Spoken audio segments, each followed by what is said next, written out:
Abby, please call the roll. Mayor Walby? Here. Councilmember Burgess? Here. Councilmember Karen? Here. Councilmember Frederick? Present. Councilmember Rubello? Present. Councilmember Rusi? Here.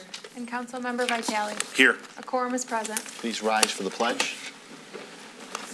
I pledge allegiance to the flag of the United States of America and to the republic for which it stands, one nation, under God, indivisible, with liberty and justice for all.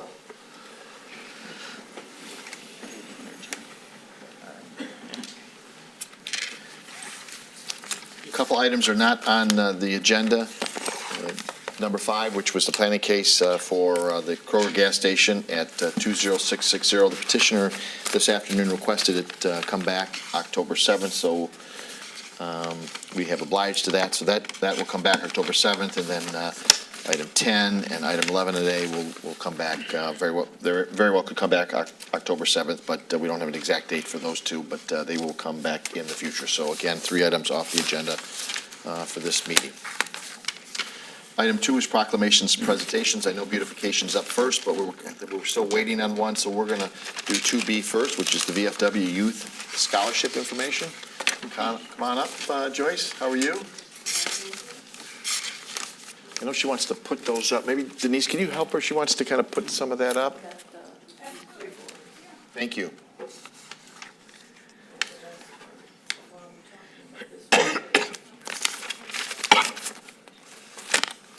Thank you, Denise. Thank you. Good evening, everyone. Evening. Can you hear me? Yes. Okay, good. My name is Joyce Tomaskovic. I'm a St. Clair Shores resident and a member of the VFW Post Auxiliary 1146. And I have been very honored by my auxiliary to be appointed the auxiliary chairperson for our scholarship program. The VFW has every year scholarships for our youth. They include an opportunity for an essay contest for the 6th to 8th grade. That's called the Patriot's Pen. An essay videotape contest for 9th through 12th grade, titled Voice of Democracy. And patriotic art, grades 9th through 12th grade. In addition to the scholarship opportunities for our youth, we like to honor our teachers. And I know we have some wonderful teachers in this district, so I'm hoping people here, people at home, will really be thinking about what exceptional teacher they know for our National Citizenship Education Teacher of the Year program. So teachers do every day things in their classroom, whether they're learning about the state, the city, voting, the history, and I think a lot of times people don't realize how much those teachers actually offer, or even when they do realize, they don't realize that there is a way to honor them. So I hope that someone listening will look at doing that also. All these scholarships have to go through a VFW post. In St. Clair Shores, we have the Bruce Post. You do not have to be a veteran. You do not have to be related to a veteran.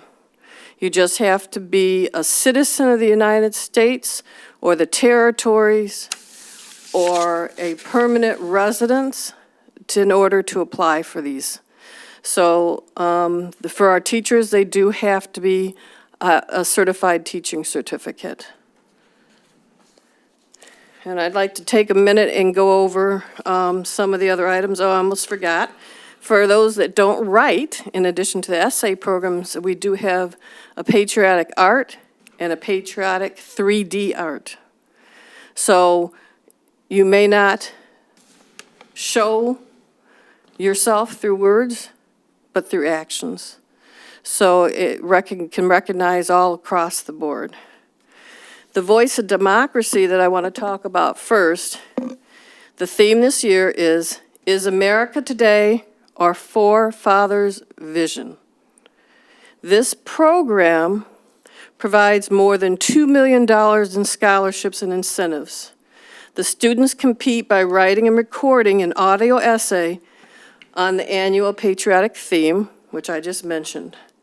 You do not have to be enrolled in a public school.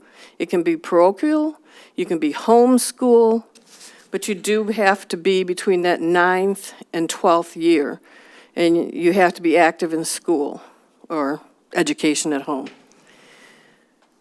So what do you need to enter? You have to record an original 3 to 5 minute audio on a flash drive or other electronic device. Then that recording and the typed essay and the forms, and we have the forms here, and the city clerk has the forms also. Those have to be given to the VFW Post by October 31st by midnight. Not postmarked, unfortunately, by October 31st. You have to mail them there or drop them off. And again, I'm the contact person, but anybody there can help you. We're all working in the same directions, and that is to give our students opportunities.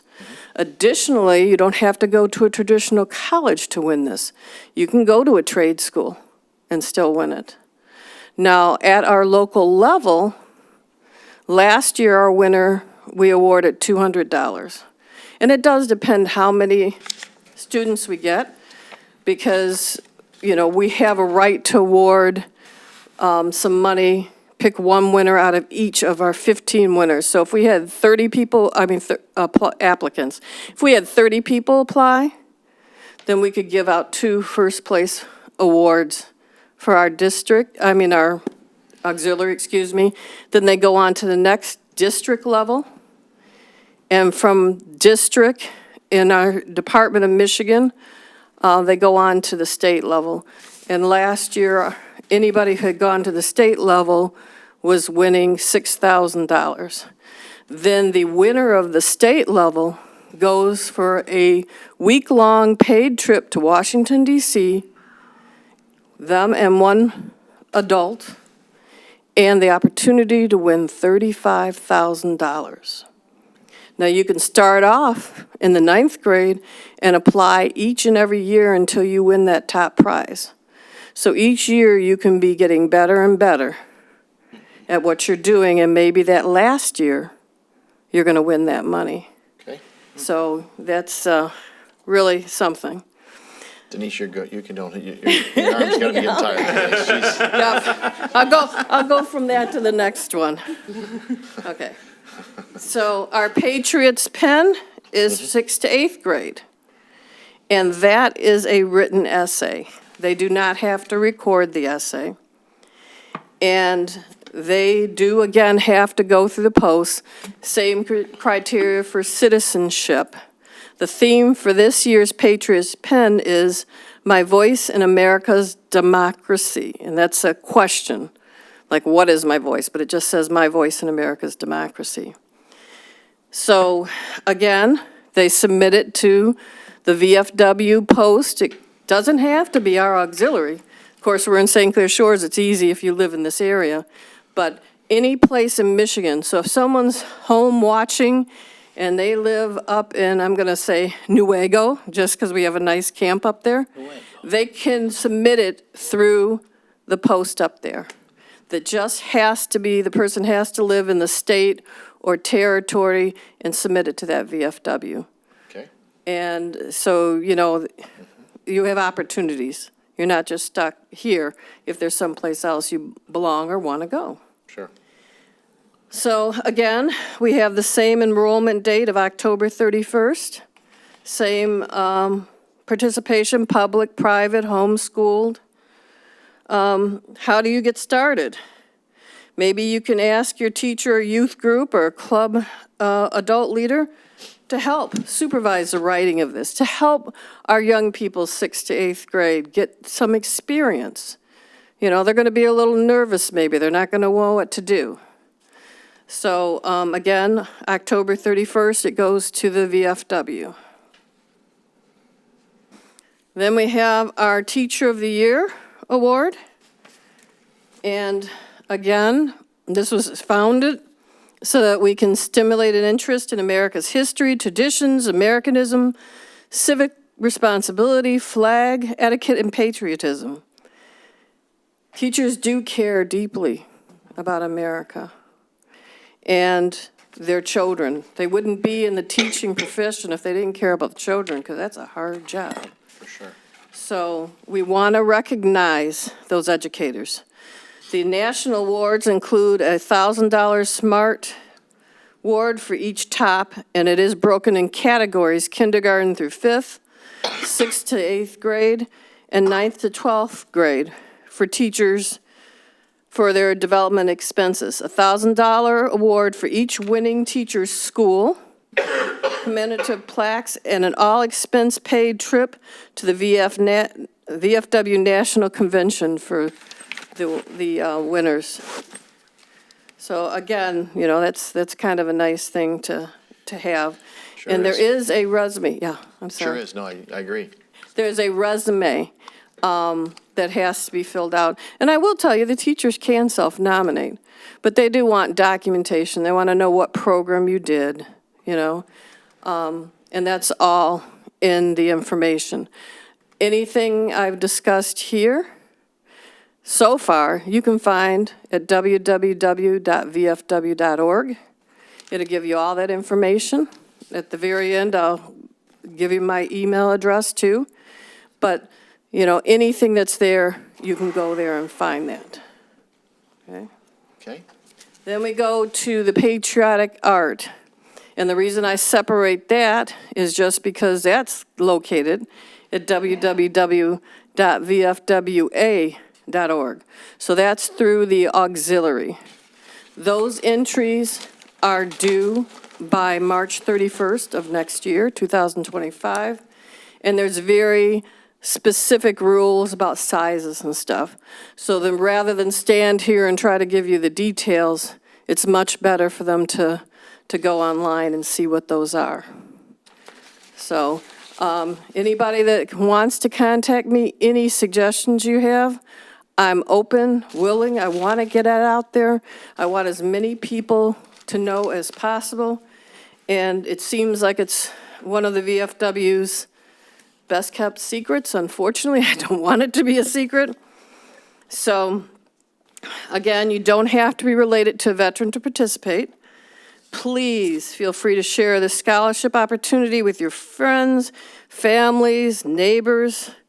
I welcome any suggestions or recommendations you can provide me with to publicize this opportunity to a wider audience. I am available to meet with groups. I'm blessed, I'm retired. I can change my schedule up somewhat, so I can go places and meet with people, and I look forward to hearing from them. I just request that the correspondence be sent by email to cleanjet@outlook.com. That's cleanjet@outlook.com, and please put in the subject line VFW scholarships, because, you know, we get so many emails. I want to make sure I don't miss it. Okay? So then provide me with your preferred contact information, and I will get back with you in a timely manner. And then you had some documents you gave to the clerk? that Yes, we'll the get them out clerk, here at we City gave the Hall. documents to, thank you. And really appreciate your time. Appreciate it. Should I ask if there are any questions, or they can see me after, probably? Sure. If they have any questions, they can see me after the meeting. Absolutely. Thank you so much for coming. Thank you for providing that Thank information you. and Oh, and I scholarship forgot to opportunities. introduce Karen. She's very active VFW member, and she's part of our, I'm going to say this wrong, our honor guard. Ritual team. Our ritual team. So she honors our veterans Absolutely. and stuff that way, which is very important. Fantastic. She's a captain of the ritual team. Thank you. Thank you All for right, your thank service. you. We appreciate it. Thank you so much. And you want to grab those?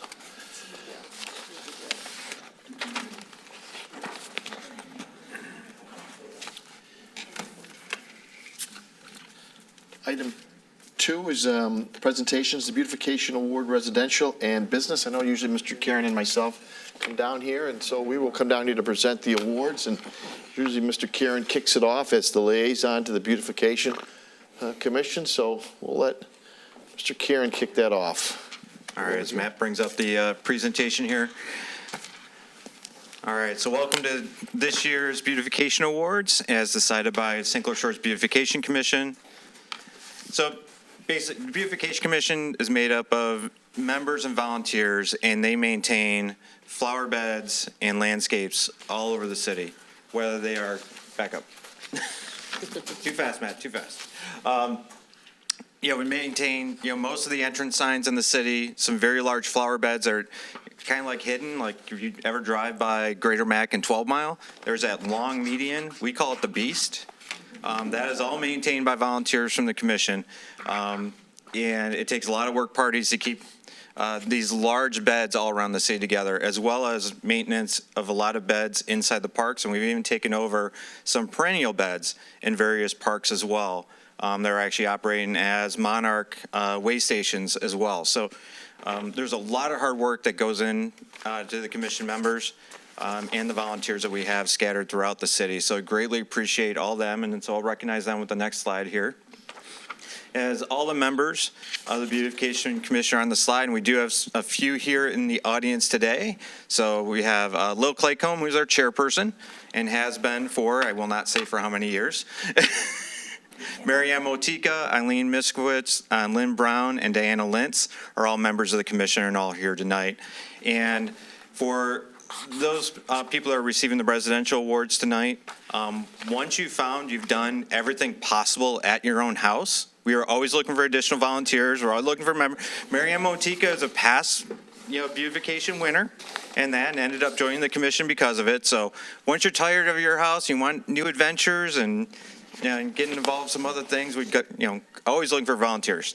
But the commission works incredibly hard all year round, pretty much starting with spring cleanups in March and April to planting season, and then all summer long, weeding, watering, maintaining, clean up in the fall, planting mums in the fall, and then hanging Christmas wreaths all around the city during the holidays. So it's a very busy commission, very active commission, and personally, it's a very stable commission. We have a lot of people that have been on it for many, many years, and they all do an awesome job. Greatly appreciate all the hard work and their dedication. When you're on various commissions, you see where you get a good core of people that are just that dedicated. They stay together for all these years. It's just awesome to see. So greatly appreciate those commission members and all their hard work they've done throughout the years for this city. So with that, also want to recognize we get incredible support from several businesses in the city. So your Landscaping and Garden Center, Hall's Nursery, even though they've relocated over on Industrial Drive, we still go to Scotty for a lot of stuff, so he is still active helping us out. Landscape Services and First State Bank. When you see those tulips coming up in the spring all around the city, probably all of them came from First State Bank. They give us a new supply every year, and so we greatly appreciate everything they do and donate for the cause, and it also keeps our costs down as well from the city. And with that, I believe we'll go into the residential awards. Mayor. Okay, all right, and you'll hand it out. So the first one will be Jerry and Cheryl Nicholas. Come on up. The same proclamation, I'm going to read it one time here, and then we'll bring each one up, though, but we won't read the proclamation. Come on up. Congratulations on being a 2024 Residential Beautification Award winner. The home was terrific there on Clairwood Street, which is another resident on Clairwood had one before, so it's a fantastic street. So let me read the proclamation. Whereas the Mayor and Council of the City of St. Clair Shores, on behalf of the Beautification Commission, deem it fitting and proper to publicly recognize the outstanding efforts made by individuals in helping to beautify our neighborhoods and maintain the image of our city. Jerry and Cheryl Nicholas on Clairwood Street have displayed community spirit and a willingness to enhance the beauty of their property, which demonstrates a strong sense of civic pride. Now therefore be it resolved that the Mayor and Council of the City of St. Clair Shores, on behalf of our citizens, deem it an honor and a pleasure to extend our congratulations to Jerry and Celeste Nicholas on receiving the 2024 Beautification Award. Congratulations, your home was beautiful again.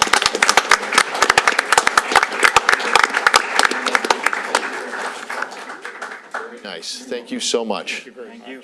Of course, we popped their home up here on the screen, and all three homes were obviously beautiful. So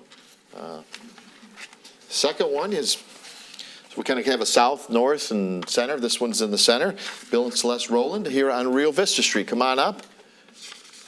Home was beautiful, rather little new members of the city, but fantastic. You did just a beautiful job on the front. I know I didn't make the Lions game. Would have been a good game to watch, actually, at your place. They had a great, I don't know if we have the pictures of that, but they had a great outdoor area. And I said during the show, I thought maybe I'd come over there and watch it, but I didn't get a chance, but I appreciated the offer. So again, congratulations, and thank you so much for being an award winner and keeping Rio Vista Street terrific.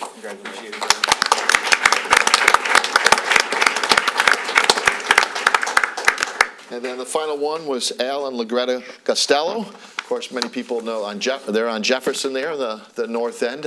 A beautiful home that they, come on up, Steve. Steve is here for them. Al and Lagretta are on vacation, and of course, many know Al Costello from Village Market, of course, from decades and decades of being there. But they had moved in this home maybe 4 years, three, Steve, and had done just a beautiful job on the water. It's a lovely home there in the north end on Jefferson Avenue. So on behalf of the city, Steve, I know you're representing them. Thank you so much. You were part of the show. Appreciate it. And then, fantastic. Thank you.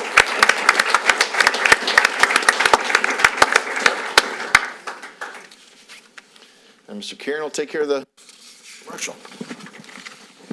Go ahead and do the business award here. So, Jay, skip to St. Joan, and we may go back. Yeah, let's start with St. Joan here. So if Father Bob and the volunteers would please come up, I'll read your proclamation.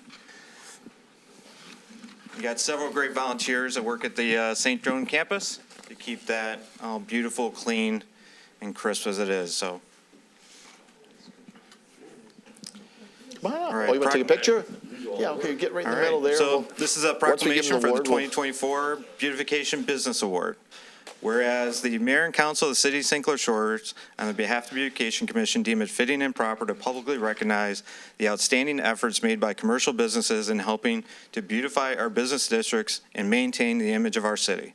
And whereas the St. Joan of Arc Catholic Church has displayed community spirit and its willingness to enhance the beauty of its property, which demonstrates a strong sense of civic pride. Now therefore be it resolved that the Mayor and City Council of St. Clair Shores, on behalf of our citizens, deem it an honor and a pleasure to extend our congratulations to the St. Joan of Arc Catholic Church for being a Beautification Business Award winner. Thank you very much. Thank you.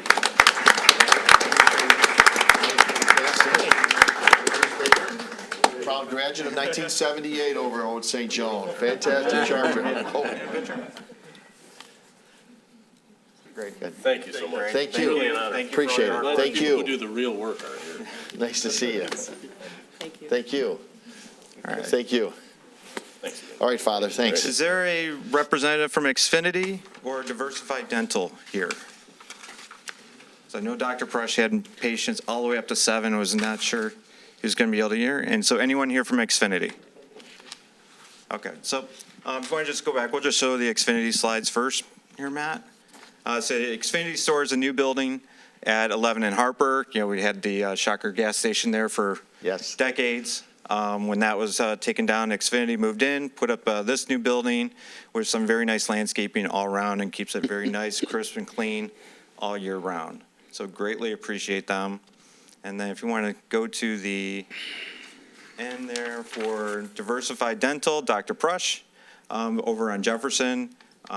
Nice little dental office there on Jefferson, and does a great job, you know, with various plantings, pots, all around his building there. So greatly appreciate all the work that they do to keep those businesses clean and crisp and beautiful. And one of the key things, if you're running a business, you want to have something very attractive, because that's what brings business in.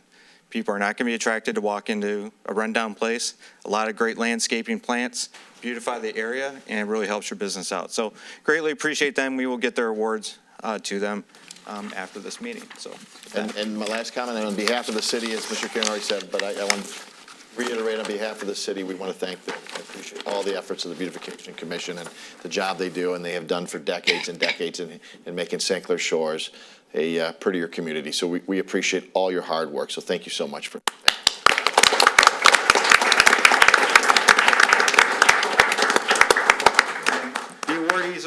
you don't have to stay for the whole meeting. You're welcome. The beautification members have a little reception for you out in the hallway, so you're welcome to go join them.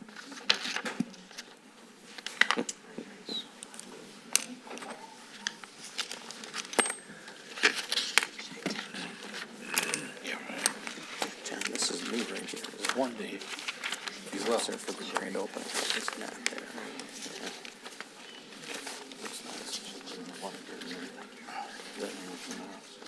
Oh, is that what it is? Okay. Maybe I had it.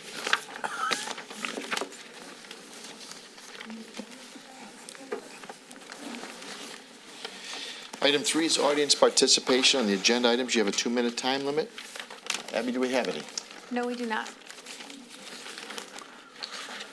Item 4 is the Benjamin Street 2024 Canal Dredge. Review and confirm the assessment roll, hear objections to the roll, and adopt the resolution confirming the special assessment district. Thank you for shutting the door. 4A is a public hearing regarding the special assessment, so I will open for the public hearing regarding it. Does anyone wish to speak? Seeing no one, I will close the public hearing. And we'll go to 4B, which is adopt the resolution confirming the special assessment district for the Benjamin Street 2024 canal dredging. Mr. Frederick? Yes, I'd like to move to approve or adopt the resolution confirming the special assessment district role for the Benjamin Street 2024 canal dredge. Support. Moved by Mr. Frederick, supported by Mr. Rubello. Ms. Rusi? Thank you. Just a quick question for the affidavit of mailing for the notice. It says it was the attached notes of the 44 names and addresses. It's seen on the attached list. We didn't get the list. We have 23 names at the assessment roll, but we didn't get the attached list with the 44 names and addresses. Mr. Len, can you get that to her? I will. I mean, to all of us? Yep. Okay, thank you. Sure.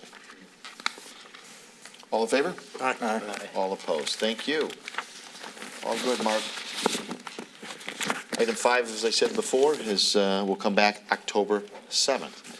Item 6, request approval of the resolution authorizing the submission of the Transportation Asset Management Plan for 2024. Mike Freckleton, how are you? I'm good. How about yourself, Mayor? Good. Good. City Engineer. Yes.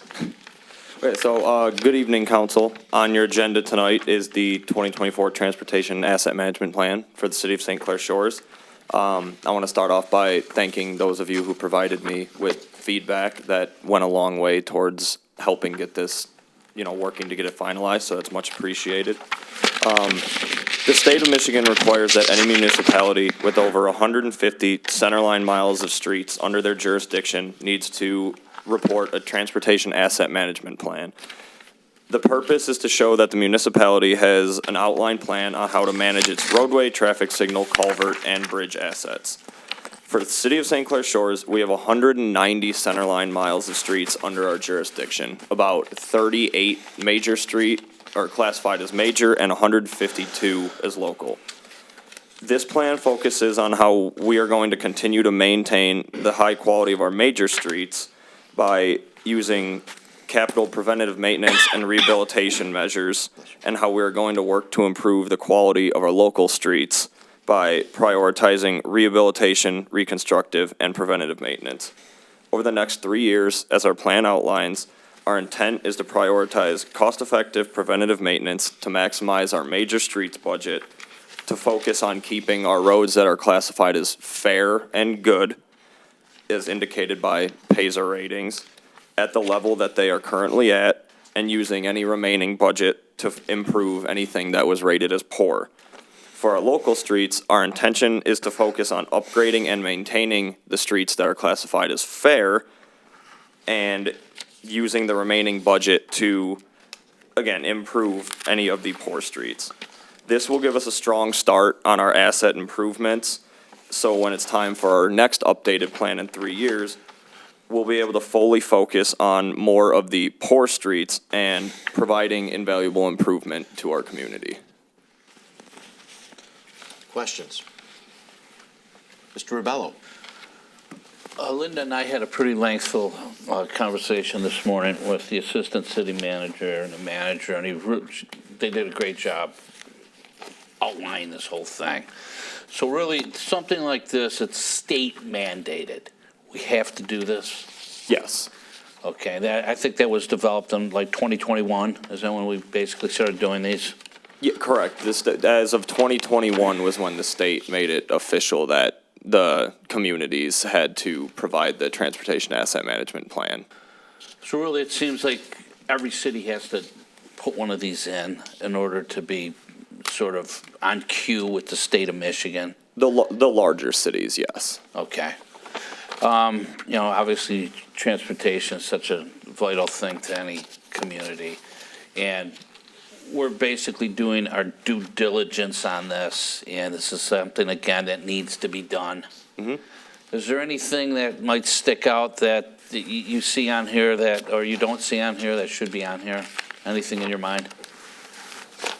I mean, I don't think so. I mean, just, again, we obviously have a lot of local streets here, and, we definitely need to work to improve their condition, but this plan is going to be a good outline at getting that started. And, of course, as time goes on, I mean, it's not a set-in-stone document necessarily. It's definitely going to be live. We can, update. I mean, it's a document for public use, so we'll definitely update things as time passes and things Right, change. that was sort of my next question. Yeah. This is sort of a moving target, too. Yeah, 100%. Okay, and can any resident view this anyplace? Once we submit it to the state and get it approved, we'll have it on the city website for Okay. anybody to access. So I know we had a conversation about this a couple of weeks ago.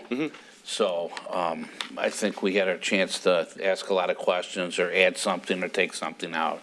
So I will move to recommend a resolution authorizing submission of the 2024 TAMP to the state of Michigan. Support. Moved by Mr. Rubello, supported by Mr. Frederick. Question by Mr. Karen. Thank you. Actually, just a comment. I know I submitted several remarks last week in terms of the whole document itself, and I do believe you incorporated most of them or gave me an explanation of why certain things were the way they were. Yep. Based on what's from the state. So greatly appreciate that. And the biggest thing in here was that I've been an advocate of the PASER system so that we had a rating methodology for all the roads going back probably 8 years now. And I think one of the things that we're kind of finding out, it can be very subjective. Yes. In terms of the person that's doing it.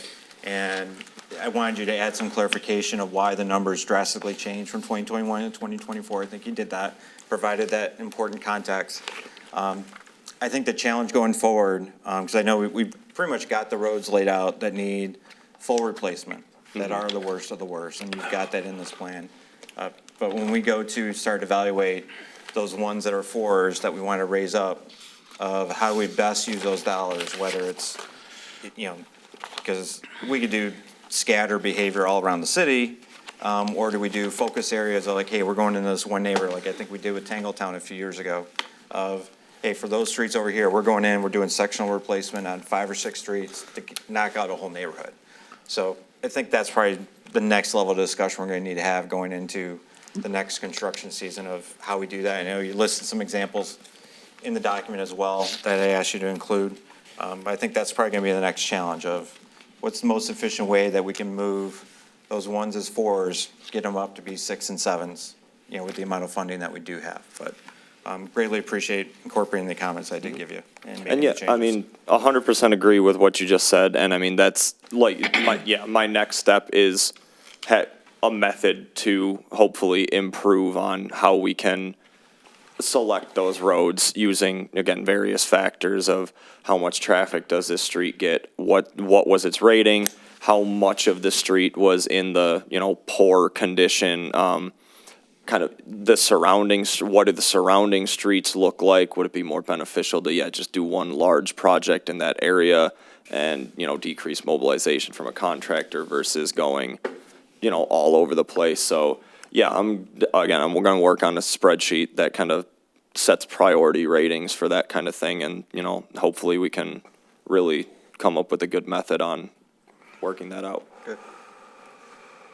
Ms. Rusi. Thank you. Well, I just wanted to thank you for the work you did on this. When we received the first turn of this earlier this year, that was more consultant driven. That was very easy to nitpick and tear apart because it was very deficient. This one is so much more improved. It's more focused. It's more informative. It's more, and this is really important, accurate to our community. So this is the first one of these documents we're submitting. This is a new requirement, not just for us, but like you had mentioned, for the larger cities in Michigan. And I think this was a good job done by the department and by you, and much improved from what it started from. So just thank you for the work you did. And the next one's due in, I think, 3 years after submission. So we'll be looking at more of these, not that long after, but for a first turn submission, I think this is something we could be proud of. Sure. So, Thank you. I appreciate that. Thank you. Moved by Mr. Rebello and seconded by Mr. Freder to recommend the resolution authorizing submission of the 2024 TAP to the state of Michigan. All in favor? Aye. All opposed, 7-0. Thank you. All right, thank you. Have a Wonderful. great, Thank have a you. great night. You too.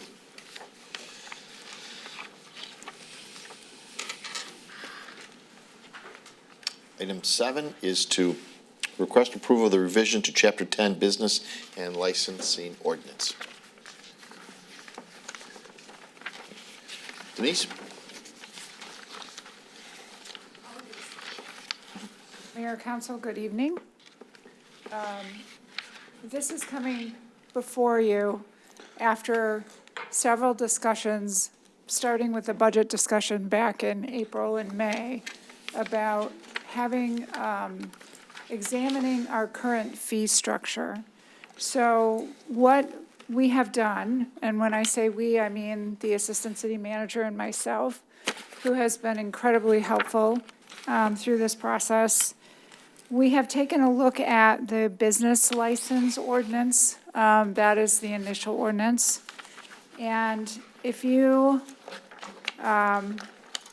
recall that the business license ordinance hasn't been updated for several decades. The ordinance had 3 pages identifying what businesses were required to have a license. We have taken that and reduced that to 6 categories, basically umbrella categories for the businesses. And what this requires is that it would be an annual license that is due on January 1st of each year. The letters go out in November to the businesses. And what we have done is aggregated like businesses into the following 6 categories: places of assembly, commercial businesses, and there are several subcategories of that.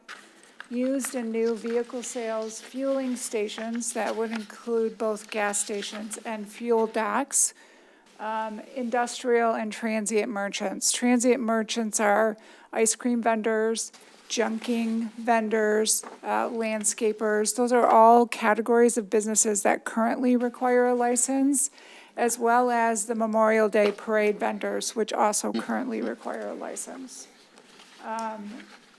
As part of your business license, it gives the city not only points of contact for those businesses, but it also, this is what we do, our annual and required inspections through the fire marshal, through the business license. What we are asking is a 2-part kind of council conversation. The first is to update and revise the business license ordinance, section 10-16, which would again outline businesses for which the licenses are required.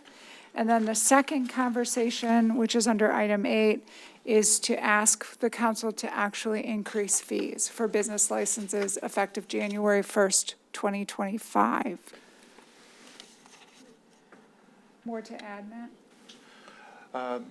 Mr. Mayor, members of council, we've what we're proposing here is a major step forward from where we were. Obviously, we had, going from 111 chapters down to 6 broad categories, brings us up to, we think, 2024. But as noted in the slide showing you now, we do want to continue to look at these as we move forward. This is, I think, a big first step, but of many steps that are coming forward to you in the future as new business sectors come up, as we have an opportunity to implement and enforce the proposed revisions.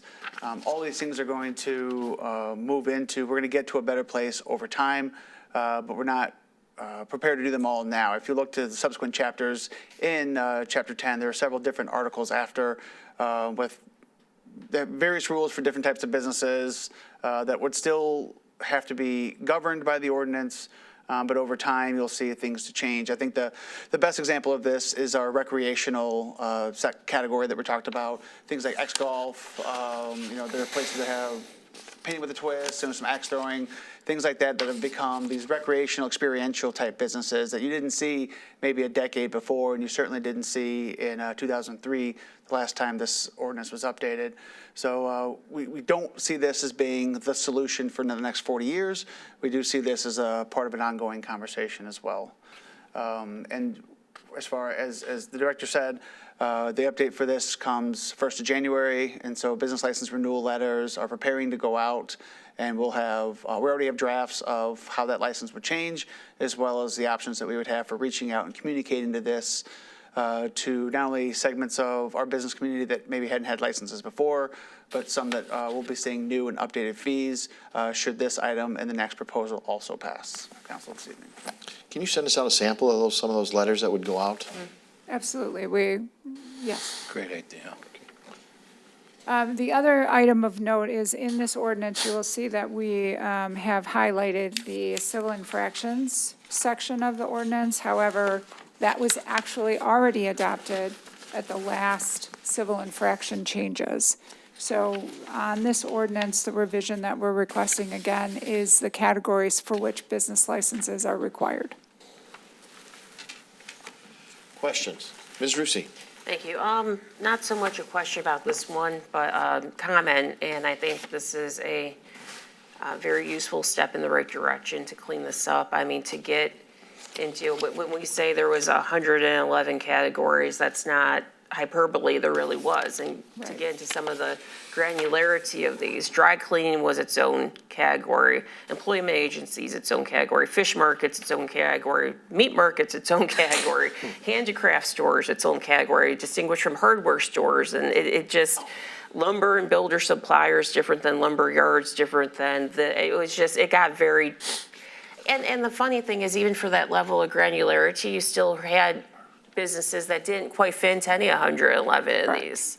So I think doing it in the broader categories makes it a lot more user-friendly, not only for administration, but for us when we're asked about what the rules are, and for the businesses that are required to follow these rules. So I think this is a good and needed step in the right direction of modernizing some of these ordinances. This was a mess, quite honestly, before. So thank you for taking the initiative of trying to break this down a little bit, make this a lot more user-friendly and a little more parsimonious. And it's just ridiculous to look at the level. I don't even think some of these type of businesses really exist that much anymore. But I'm not sure they do, actually. I think this is very useful. So thank you for your work on this. Thank you for your kind comments. Mr. Vitale? Assistant City Manager mentioned businesses which may not be licensed right now. Correct. So there are some businesses that would become caught up in this. Give an example, perhaps? Right, so caught up is one way to use it. As the council member Rusi said, there are some that didn't fit into this category at all. They weren't previously on this. I think professional offices, medical offices are two that stand out. We did have chimney sweeps, we didn't have doctors. And so that would be an expansion of that now, again, giving us that point of contact, giving us the option or the ability to reach out and make connections with these business owners. So we do have probably numerous businesses that hadn't been paying a business license fee that will now be paying a business license fee? Right, if they weren't one of those 111 categories, yes, sir.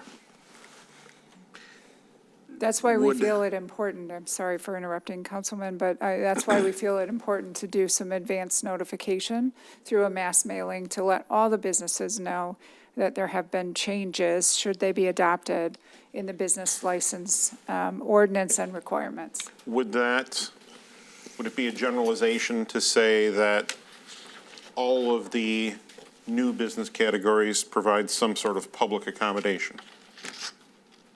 Yes, in terms of an office building where a public would be entering and exiting, medical office suites, again, would have public, and most of those would have a common area.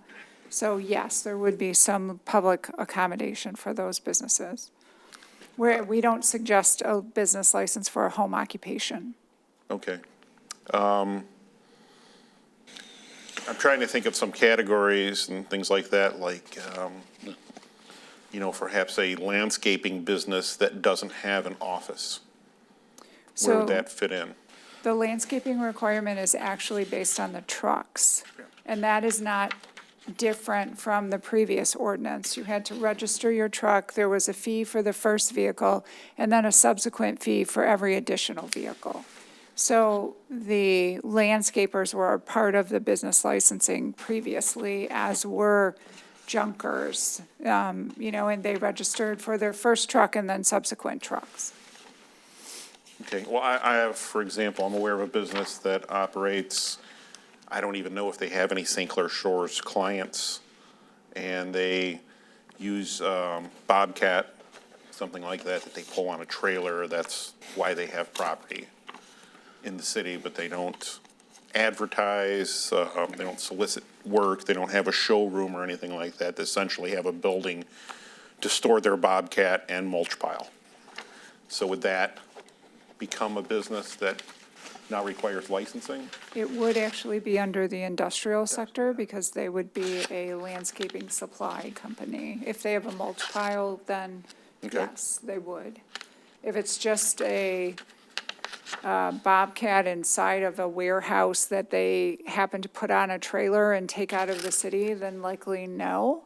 But as a landscape supply company, they would be under the business license, yes. Okay. Yep. Mr. Rubello. Yeah, this is sort of what we're doing. I mean, we talked about this a couple of weeks ago, too. Correct. So we're just going to hear a couple of these we're dealing with tonight. This is just sort of the low-hanging fruit of where we're going, because there's going to be much more to come. Very smart to reduce this into 6 categories, though I'm going to be sad to see the chimney sweep guy go, because I'm not sure if Dick Van Dyke's going to like that. But Yeah. very smart to do.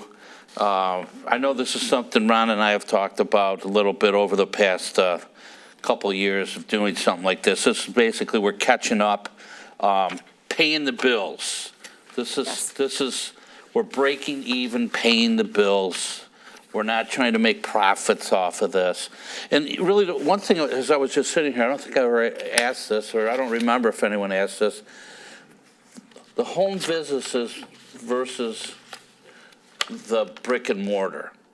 How does this affect the home businesses? It does not. It does not affect them at all. A home occupation would not be subject to this Okay, ordinance. it never really dawned on me.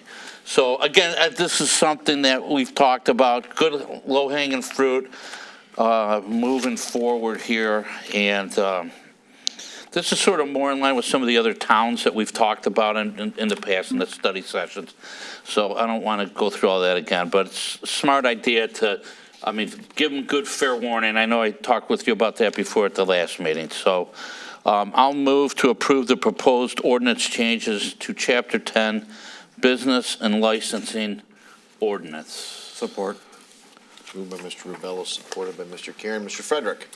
Thanks, Mayor. So my question is, maybe it's a little outside of the realm of this, but, and I know we covered in other parts of the ordinance, but I guess my concern is businesses that are maybe outside the city who go door to door. And I know we register them at the clerk's office, and they get a name tag of some sort. or they have to provide one, and Right. we're hoping that they wear it, because we've found that they don't always wear it, but maybe we should make that mandatory from here on out when they're in the city, primarily to protect our seniors who, people are going door to door and they're making money possibly by selling whatever it is, construction or roof, whatever. Right. I'm just wondering if what do we charge them now, if we charge them? There is a section in here for handbills, and I do not have the previous fee schedule in front of me, but I would likely guess that it was somewhere around, most of the licenses were $10. $10? Yeah, Yes, it was don't quote me on that, because I Abby, don't have that speak in up. front of me. It was $10. $10. Thank you, Abby. So these people who are going door to door in our Yes, community, they're not supposed to go to a door that says no soliciting. correct. They are basically competing with the businesses that we are licensing Yes, in many cases. yes. And I'm just wondering if there's something that we can, we love our businesses. We don't mind people going door to door to people who don't mind them coming. But at the end of the day, that competition seems like there should be maybe a fair playing field. They're paying maybe a business license in their town, but they're $10 to come to our town to go door to door, and maybe, Dustin, you can fill me in on what that would. I think what Councilman Frederick is saying is something that we definitely need to look into and potentially Okay. even look at raising that price as well, if it's something that council might consider. And Councilman Frederick makes a great idea. We do get calls a lot from seniors that are saying they're not identifiable, they don't have their certification on. One of the things that I will say that a lot of cities do try to do, though, is they don't necessarily want to make those fees high, because everybody's going to try to get around it and not actually apply. And then they're going out and they're still going door to door. We want to be able to register them so we know who is in our city. We know who's gone door to door. So you have that fine line of trying to entice them to register and be compliant. So we then can track them down. We have their documentation. We have their information. But it's definitely something we'll look into. Okay, I hope we would, just because we're competing with our folks. Sure. And, we're charging our businesses a certain fee, and these folks are basically going door to door. And they probably have a brick and mortar someplace, just not in our city, so, just to be fair. Okay, Councilman, I glad. might offer actually that they would fit under transient merchants. Well, that's what kind of inspired me to ask the question, so. Yep. Mr. Vitale. Brought to mind another question. I see we have a category for food/ice cream trucks. Yes, So if I recall, this business license is a $400 license? let me look at the next section. No, you're thinking of you're thinking of certificate of Certificate of occupancy. That's occupancy. different, Yeah, that's the Okay. Yeah. certificate of So occupancy. what would the business fee be for a food truck? $100. Okay. I'm looking at what we've proposed. So Do we what- license food trucks now? We do not license food trucks now. We do license the ice cream man, though, right? You license the ice cream man, Yeah. yes. Well, But there I is guess what I'm a, thinking is if you have a food truck business and you want to cover, say, 6 cities surrounding you, if every city is comparable, that would be $100 in each city? so what is being proposed by the fire chiefs is that if you're licensed in one city, then you're licensed in the county. So that's something that they are proposing and working on separately from this. But what they are saying, because many of these food trucks go from community to community, what they are proposing is there be one license, and that would actually, it would be a reciprocal license for whatever community that you are in within Macomb County. So it wouldn't extend beyond county borders, but it would be just in the county. Would that just be in the category of food truck? It would be, is what is being proposed, yes. And one of the, I was gonna say, one of the things we're looking at too as well is we have, as somebody mentioned here, we have our own brick and mortar that are paying city taxes to belong here. And when you have a food truck that comes in that is truly potentially drawing some of the traffic away from our own tax-paying businesses, I'm not a big fan of the proposal from the county, but trying to keep this internal right now and charge them where we haven't charged the food trucks in the past is something that we're looking at. However, as Assistant City Manager said, we do charge the ice cream trucks. That was in our current ordinance. That was in our But the ordinance, food yes. trucks, we're kind of getting away with. Well, food not truck's a having little newer phenomena than Yes. ice Yes. cream man. that. Yep. But I guess I'm wondering, you know, when we have these food truck events, obviously we're gonna have to make sure they're licensed in the city.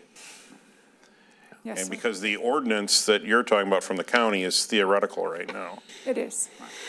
Well, they do have the health license through the Right. county. And Councilman, we do have some reviews that we need to do for make sure if they have a standalone generator, that it's distanced properly, the fuel is being properly kept away from the food, and it's in proper packaging. We've also had some instances, it's not wide scale, but some instances with disposal, either grease disposal or something like that. There's been an issue with some of these food trucks as well. So we do have staff time into food trucks, even during these events, that we are looking to get, make sure that the city is made whole for that time. And food trucks that set up on a regular basis, are those treated any differently than food truck that comes to an event? No. So you mean the ones at Baffin, for example, or Copper Hop? They Well, I would, was thinking of a few less glamorous ones that setting up at gas stations and things like that. got it. They shouldn't be at gas stations, number one. That would be a code enforcement issue. There's no Okay. And that's what test I in the thought too, ordinance. because Yeah. that gets into their parking site plan. It does. When they're taking up 6 parking spots with a food truck or. Yes.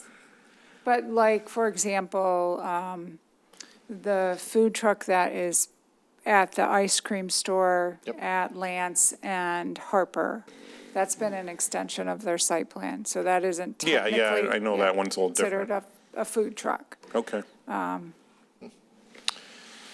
Karen?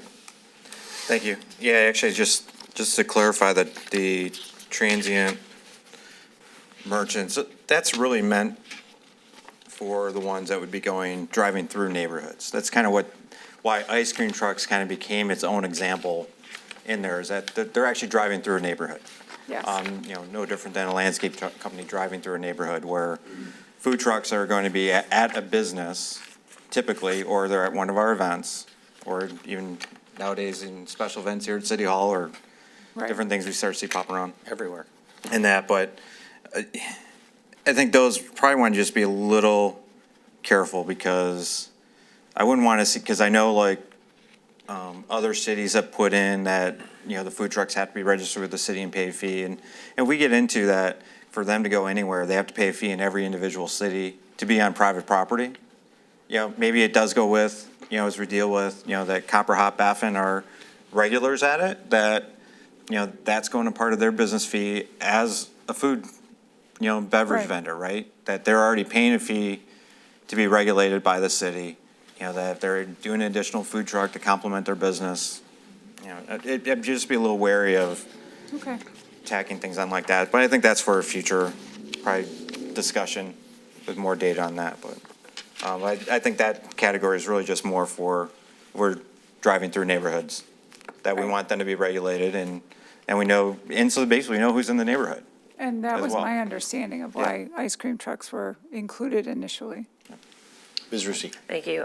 Completely agree with Councilman Karen. We need to, I think, discuss maybe the food truck issue a little bit more. I'm glad that the county is suggesting something. I mean, we have so many events in the city, not only that the city puts on, but that schools put on, that churches put on, that food trucks have become a component of it.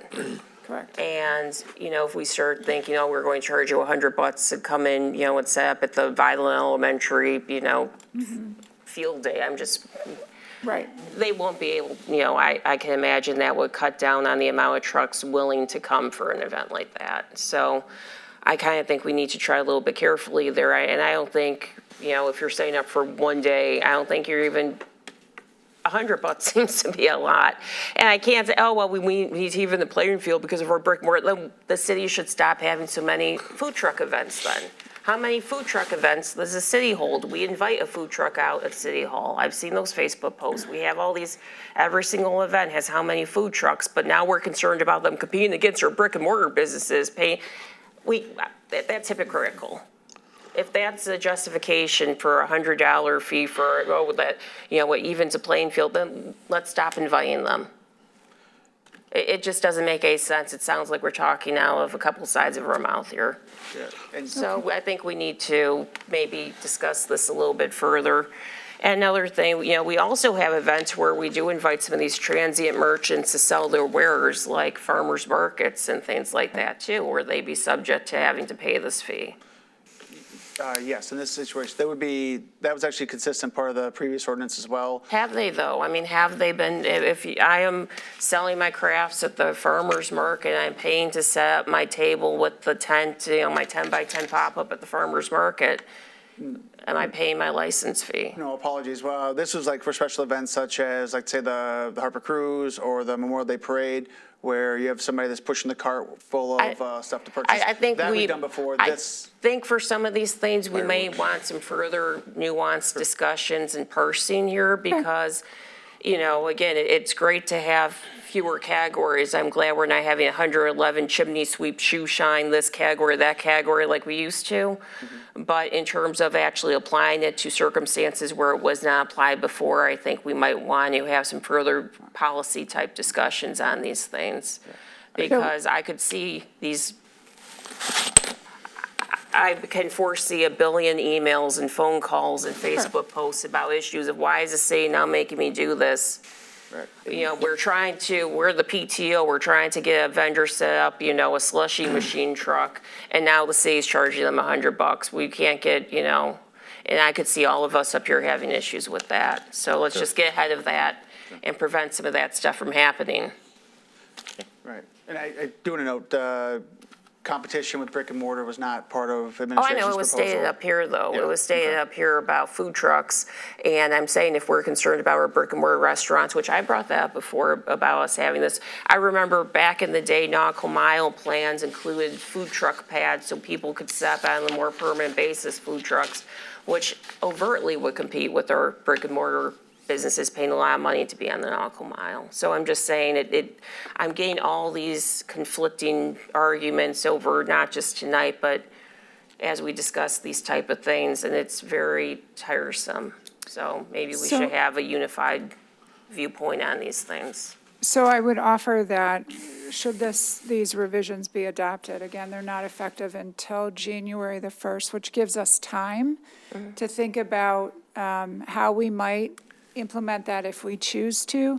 I would agree that if they're part of an event, then maybe it's a vendor fee and not a food truck fee. Yeah, but if we're talking about a fee, though, we also need to worry about if we're giving preference to, or, a license or whatever, if we're giving preference to, oh, well, you're coming to a capital C city event, so you're fine, but we're going to go after the private ones. We have to make this also consistent and fair that way, too, where we can't say, well, it's one of the Parks and Rec events, you don't have to pay, but Violet PTO or St. Joan or fill in the blank having food trucks at their events, they do.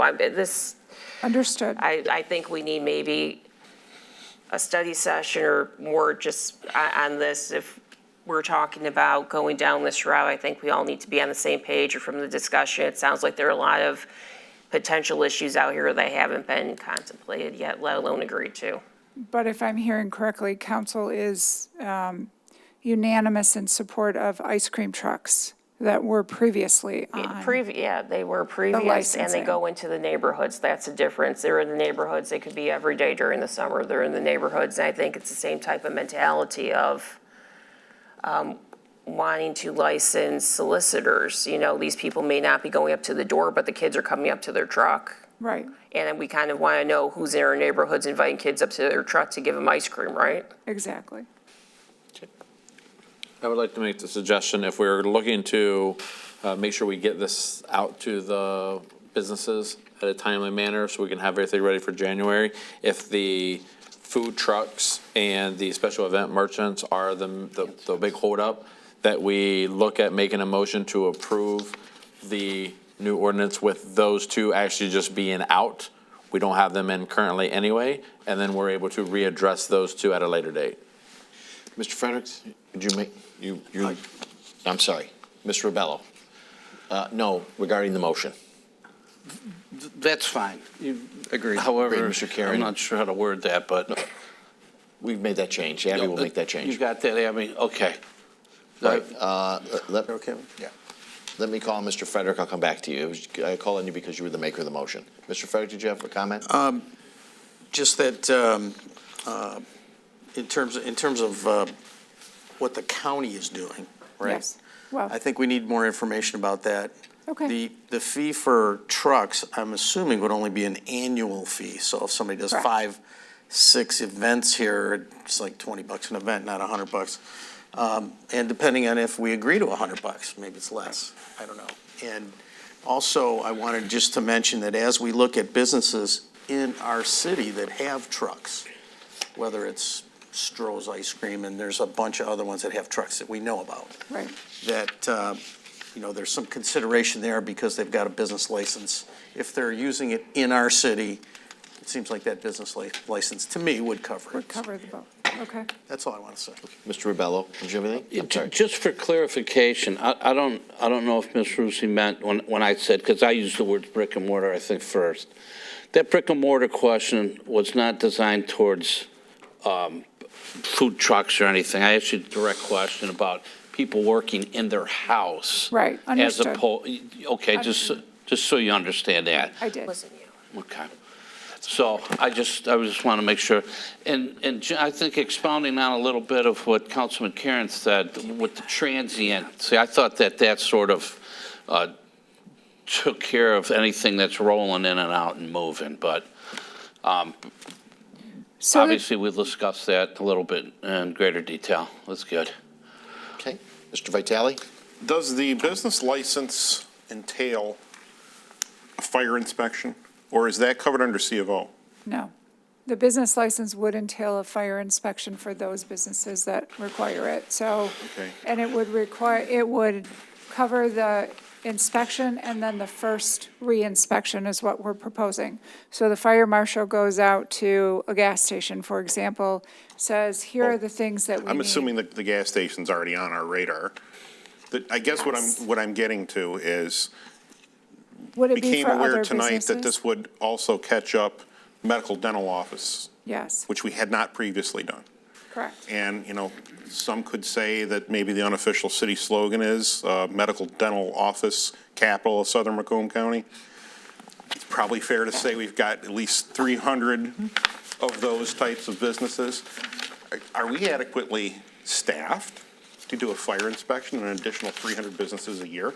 I'm not sure that I am qualified to answer that question. I would refer that back to Chief Piper. Yeah, I'll offer the unqualified answer of probably not. We would likely be on a multi-year cycle to make it through all the businesses now. We are as it is as now.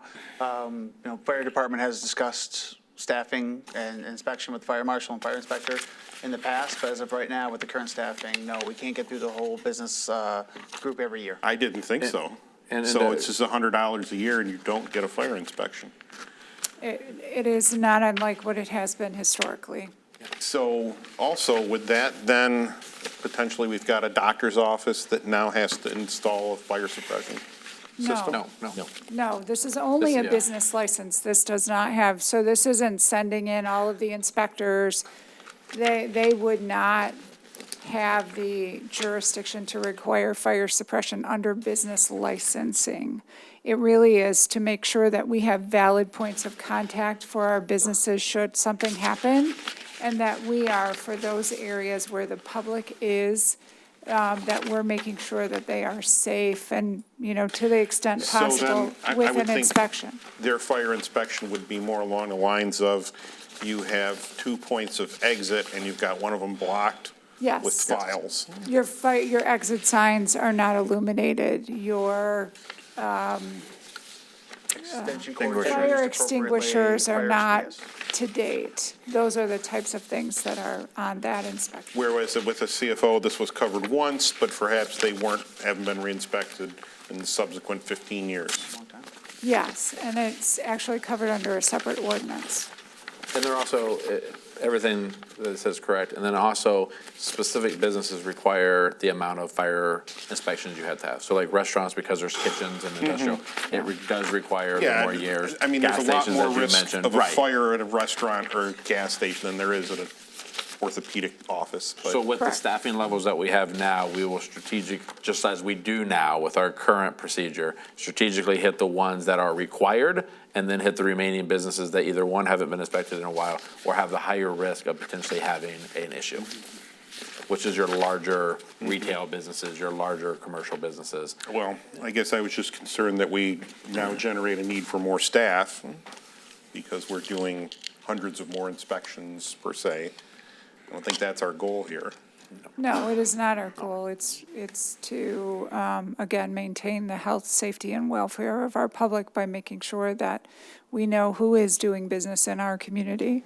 I guess I'd want to see how the letter would be worded to explain to a doctor's office that's operated for 15 years that you're now subject to a business license. That's why I asked to have them sent Yeah. out, yep. Absolutely.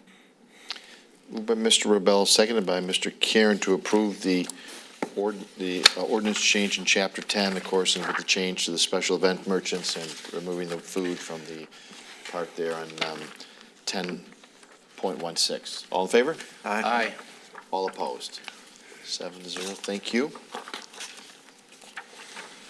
Item 8 is to request the adoption of the fee schedule resolution, business license, certificate of occupation application.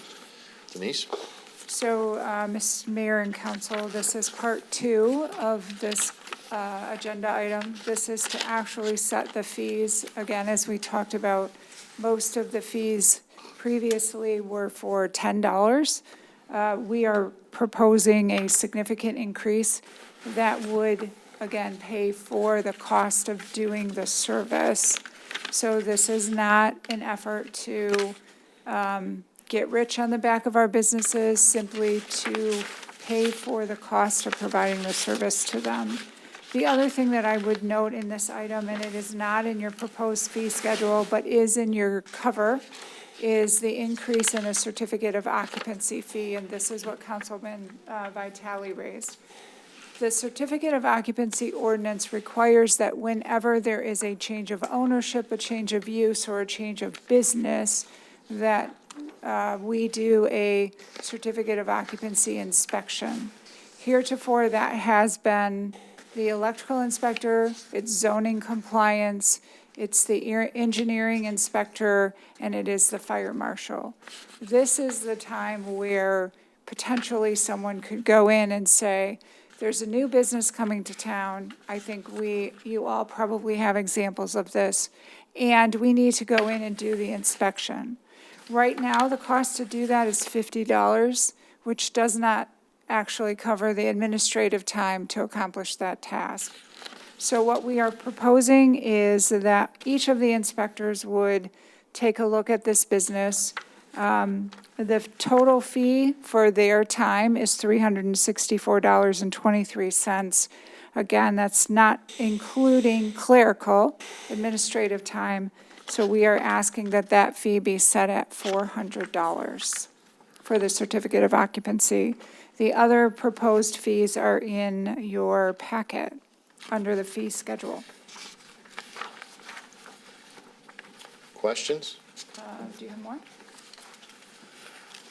So, Mayor, members, council, so the language that's cited on the screen now is not an area that we propose to change, even with the action the council just took. As you see, the highlighted portion here is existing language. Council already sets the fees on this, and so this is separate from the ordinance action that was taken by council. So that's why it comes to you as two parts of this. One thing I want to highlight here is with the 6 categories just adopted by council, we did, in order to try to tailor this to our large businesses and our smaller businesses, we did break the commercial section up into a large occupancy and a small occupancy. That 100-person mark is based on the fire code. And again, using that as a theme and the inspections that we have to do to perform for their business licenses, you could have a situation where a commercial property that is selling something widgets of some sorts. If they are an occupancy of 100 people or lower, then they don't have to sprinkle the whole property, but if they're 100 people or above, then they do. So we adopted that as our proposed breakpoint for large and small businesses. We've got a pretty good mix in our community of both, and didn't want to lump them all in the same category and treat every small business like it's a Kroger, or treat every mom and pop shop like it's, you know, a massive outlet. And we also don't want to we don't undercharge our larger buildings that we know are going to take significantly longer to inspect, work through the fire alarm test, the smoke test, and all the different acceptance tests that the fire marshal has to perform in order to make sure that that building is safe and for the employees and the customers as well. So that's why you see the fee portion of this as addressed in the ordinance you previously adopted. That's why it's broken into two different categories there. Ms. Rusi. Thank you. Well, first, I think a jump from, I understand covering the cost and the necessity of that, but I think the jump from 50 to 400 all at once is kind of shocking. It's just a big increase all at once. Maybe we probably should have been increasing these a little bit more cumulatively over the years, but we didn't. And that's a big jump, a $350 increase all at once. So keep in mind that any business that would be looking for a certificate of occupancy is not a business that has been in our community. So the certificate of occupancy, again, is when the building changes, the use changes, the business changes.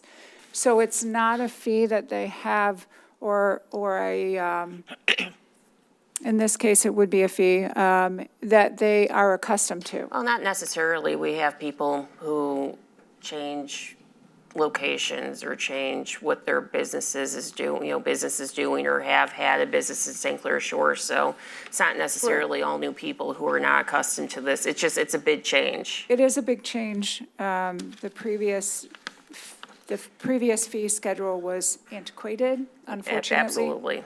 And So- no, I completely understand that. So maybe that's on us for not more incrementally doing this over the years, but it just seems like, whose fault is that? It's not the businesses. True. Question about the ordinance we're changing that lists out all the fees and everything. There are a couple of fees scattered in here that aren't business license type fees, but like coin-operated amusement device per device or alarm systems. Are these fees elsewhere in different ordinances too? Because these aren't addressed by these 6 categories of business licenses. You know, the alarm system registration fee or the fee to get the little permits on the vending machines or something. Yeah. They would be in a separate section that we have to look at. under Okay, the because right ordinance. now we're saying we're taking these away, Yeah. but we're not replacing them with, Over time, we would like to end the practice of having to go in and inspect those. It doesn't seem to roll up to a specific public good. It's something that we've always done because the ordinance says we need to do it, but there doesn't seem to be an ongoing justification for continuing to license alarm these. systems though. Alarm systems would be covered in separate, another yeah. section. Yeah, I'm just saying The it's in. coin-operated Yeah, I'm just saying machines. it's in here, there's a couple of Yeah. things in here that aren't business license related. They're related Right. to, alarm system registration fee is in here. We have coin-operated machines in here, just, And that's actually something that we are discussing under, we being internally discussing under the building and permit fees, which I know is something I that just we want to make raised sure we're not earlier. getting rid of this without Right. having a replacement ready to go in the ordinances in case you have alarm system that Right. you need to register. Well, we just took the fee away. Unless it's I just want to make sure it's addressed in a different ordinance Okay. concurrently right now before we take it away. It is addressed under your building permit fees Okay. for fire alarm systems. The coin-operated, as Mr. Baumgartner, Yeah, no, I think the reason for that, I'm not sure if it applies, is to make sure they're legit. yeah. Like, they're not just eating your money, we'll never give you a stuffed animal, they'll give you a stuffed animal some of the time. or like a sticker, those sticker machines, they put the quarter. I have a nephew, so I'm very familiar with these, including the ones at Civic Arena, like very familiar with those. You put the coins in, you push in, you get the sticker, you put the coin in, you get the little rubber ball. And I think the idea behind registering those were, hey, the city is saying that this is not like, You can't just take everyone's money and not give them what yeah, they're but again, promised. I don't know what we go through, what we actually go through to make sure that every now and again, the claw machine gives you a stuffed animal. I don't know, but I think that was the original intent behind it, I would imagine. I'm not sure if that comports to how they're registered nowadays. I just don't know, but I would just bring up, there are some fees in here that aren't covered under these 6 categories of business licenses. It's very strange ordinance where it does sprinkle in some licenses that aren't tied to like the business or the building. They're tied to things within the building, like the alarm system, like the vending machines, like whatever. I just want to make sure if we're striking this whole thing, that we're not accidentally removing something that we don't already have a replacement for, that we want to maintain. And if we do want to strike it and get rid of it, that we're aware that's what we're doing with this too. Yes. Thank you. Ms. Burgess.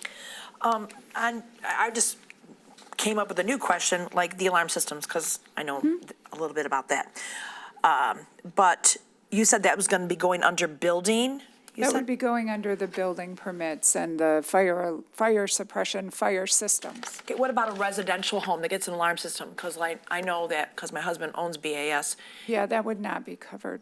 We don't cover that now. We don't inspect or check. No, you don't cover it, but there is a fee for it. So that fee is somewhere else. Like if you get an alarm system in St. Clair Shores, you have to register that you've got an alarm in your home and pay a fee. Is that I was not somewhere else? aware of that. It is. You have to police, register I think. that your home got an alarm system. Okay. And on this, it talks about alarm systems, the alarm system registration fee is $30, because I've done that numerous times in the city. Okay. Failure to register, and then the alarm activation second in each subsequent response by the fire department, or police to come to your house because your alarm's going off. Right. So is that gonna be addressed somewhere else? It is not currently addressed somewhere else. It is something that we will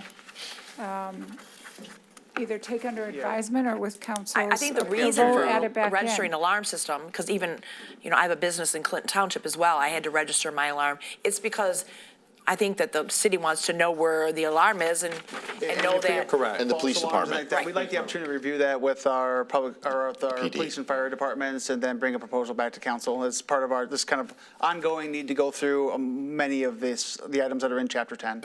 Yes. And the other thing I wanted to mention was that when I saw this earlier and looked over it, I was almost ecstatic, because I think we've been losing money for so long, and it hasn't been updated in so long, that I'm very excited that we are looking at this and that we are moving forward to at least be, city conscious about what we're spending and what we're getting back for it. So this is really going to be helpful for us as a city. Well, our commendation, I guess. I commend council for actually directing us to do that as part of the budget conversations. And I think with, especially with the alarm systems and with some of these other ones, I think as council sees, the intent was for the group to be able to take these 111 down and make them down into more concise 6. But because, as Councilwoman Rusi had mentioned, there are some things in here that, as part of the business licenses, are outside of the bricks and mortar and outside of the businesses. And just by me looking at it real quickly, I could easily say, hey, let's make the motion without including the fire alarms and let us get back with that. But there are a few other ones in here as well that I think it might be better that if we just say, hey, we'll go ahead and table this now. We do have the ordinance, we have the guidance of what council is looking at, and we bring back at the next council meeting a package that includes everything we're exiting out, except for the fees that are not as the coin operating. We'll just leave those in for now. We could always touch them later while we're doing the other revisions. But specifically the alarm systems and some of these, there's not many of them, but there are a few in here that rather than rush through that now and try to make a quick judgment, we'll bring that back at the next council meeting. Great. Mr. Karen. Thank you. Yeah, so So before we table then, right? Is what you're going to be requesting, okay. So, yeah, in terms of the, the fees in terms of going up, I'm thinking back 10 years ago, maybe, a budget session. Myself and, I was sitting next to Pete down there. Or I was sitting down there, Candace was stuck in the middle, and Pete and I were arguing back and forth about trying to keep these fees up to date with what it actually costs us to do it. And it's one thing, even as a city, we have to pay agencies that regulate us. Like, we have to pay a fee to EGLE to regulate our permitting. And that, in terms of storm sewer, right? We have to pay them in order to do the regulation, and that's just a role of government in general. So I do think it's good that we're moving these in the right direction to keep up with what our costs are. Get the $50 to $400 is a large increase, but at least it's a one-time as they start up in their new location or new business. It's not recurring. The business fee is what's recurring. So, Yes. so I think this is a great move forward. And I think our ultimate goal is that from a CDI department perspective, that it does become more self-sufficient in terms of that people that are using the services, they're being regulated through it, that they're actually paying it, and that the taxpayer funds that are coming in, it's going to the things that people think taxpayer money goes through, which is basically police, fire, parks, and recreation. Correct. The big things of the city.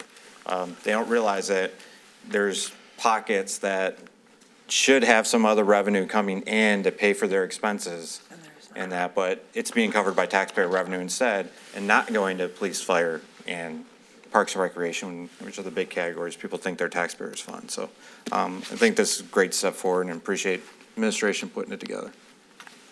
Mr. Rubello. Yeah, that was one of the things that I was concerned about too, is this jump from $50 to $400. And when I pull a certificate of occupancy, Denise, Yes. what's the process? I come into City Hall. You come into What city, happens? You apply for a certificate of occupancy. Yes. We schedule all the inspectors to go out there. The city planner does a zoning compliance review to make sure that what's being proposed is actually permitted by right under the zoning ordinance, and if not, what would need to happen for that business to be in that location. And then we follow up, so it includes things that would also include accessibility. If you are required to follow the American with Disabilities Act, those things are pointed out to you. It's a very comprehensive list, including the fire marshal, of what needs to be done to make sure that your business is code compliant. I will say that as part. There's about six, is there about 6 inspections? Is that about how many there are? There are 5 initially, yes, and then a zoning compliance review, And that 400 is going to cover, all of them, okay. yes. Dustin, have we have any comparisons to what some other towns around us? Yeah, we provided some of that in the last work study session, but I can send some as Yeah, well. just At for back like out. a reminder would be good, Absolutely. because that's the one I sort of hung up on a little bit, but But these are our costs, right? So Yeah, we have to be right. cognizant of our costs. Yes. That's what drives the cost. because sometimes you think you try to grab it all back at one time, or, something like this is a bigger jump. This isn't like I'm going from $35 to $45. I get that Right. type of thing, but on a bigger jump, so. I will note that, and I know that this is a sector of our community that you are particularly passionate about, and that is the real estate realtors and the commercial developers. Yes. And as part of our focus group for the master plan, it was called out about why we're not in these buildings more often. Why when someone gets a building, there is so much work. So we think that this is actually a good plan to be able to make sure that we are being more attentive to the commercial I mean, it's needs. obviously a long overdue one, for sure. That was the only one I sort of hung up on, and that's like a one-time thing. If somebody's just coming in, they're not used to going, I paid $100 the last time, or $50 the last time, and why are Right. you guys doing this for $400? Not likely. Covering the cost is a little bit more, easy to swallow for sure, Yes. so. Okay, with that, we'll need motion. Move to table. Moved by Mr. Karen. Support. Mr. Frederick to table. All in favor? Aye. All opposed, 7-0. We'll bring that back. I know he said the 7th, but should we get it right if it's not the 7th? I mean, make sure Well, we get it. we got letters that have to Thank go you. out at some Yeah, point, well, right? Well, that is true. That is Yeah. true. So work hard to get it for the 7th. You have 3 weeks.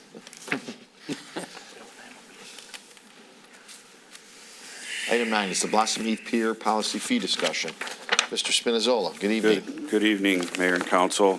First, please excuse my attire tonight. We had our first night of our special needs golf clinic, so I came straight from the golf course. The other thing is I should check the integrity of my dress pants before I leave the house, as I had them with me, but there was a rip all along the side of my pants. So I planned to have the proper attire, but it just didn't work out tonight, so. You called more attention to it. Yeah, a little more attention to detail.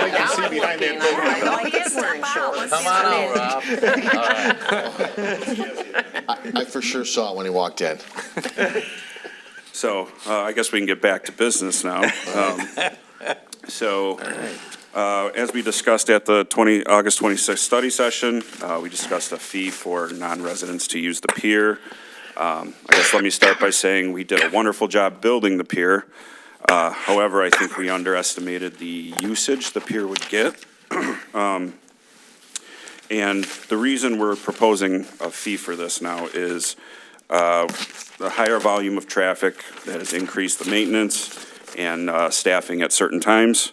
One other thing I do want to point out is the parking beyond the gate too. When we're having people park out there, it's pushing our boat trailers out further into that Blossom Heath parking lot, which is putting it out in front of the inn. So when the inn has things going on, we're just clogging up that parking as well. So I'm going to run down the policy real quick that we put in front of you. Resident with a park pass would be no charge. That's entry to Blossom Heath Park and Pier, and can park beyond that entry gate. A resident without a park pass would show proof of residency with their license. That's entrance to the Blossom Heath Pier. You still must park outside of the gate and walk. Non-resident would be a $5 daily visit fee per person, 3 and under, no charge.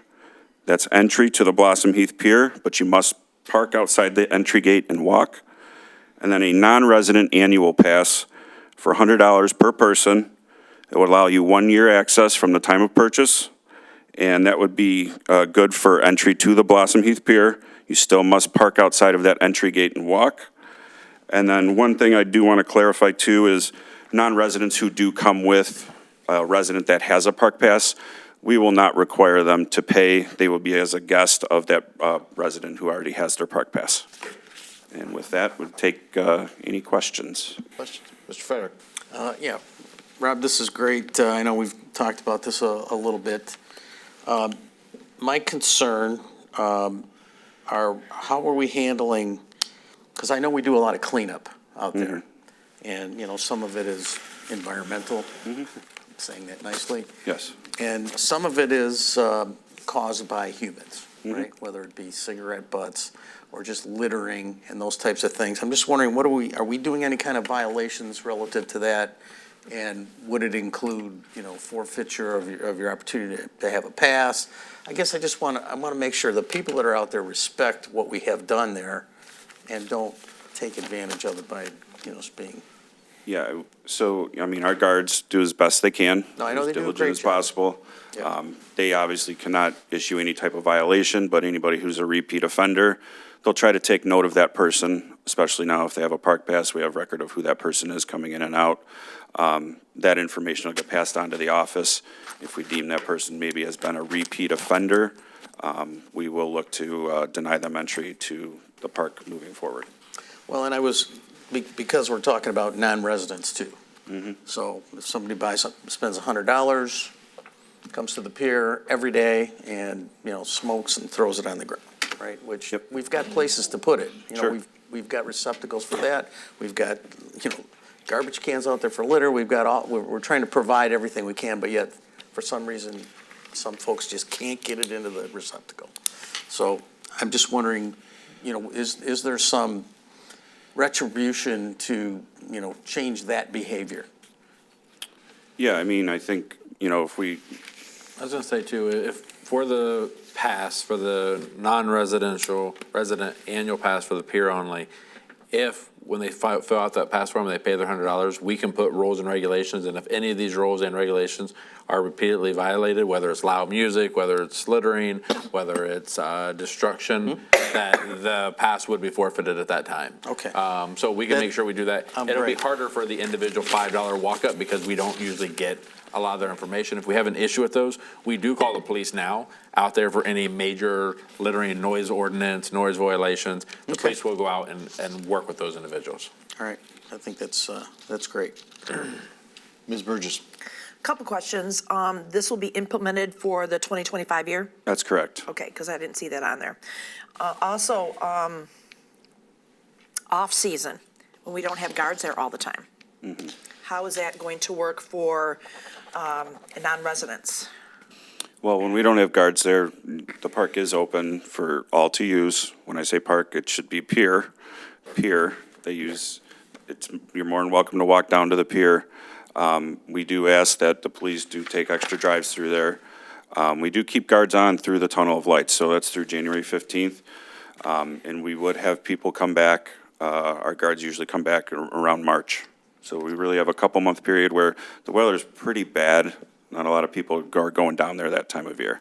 And then, of course, during the winter, it's been shut down, the pier, right, due to Yes. safety issues, so we also closed that pier at that point. But I think, too, and there's some of the years where the lake hasn't frozen and there are a lot of boaters out there, we have brought the gate guard back, actually, just for revenue, because we'll get a lot of boaters in there. Yeah, if the weather's warm enough and the boaters want to go out, we'll bring a gate guard back in to charge that fee for the boat ramp. Okay, great.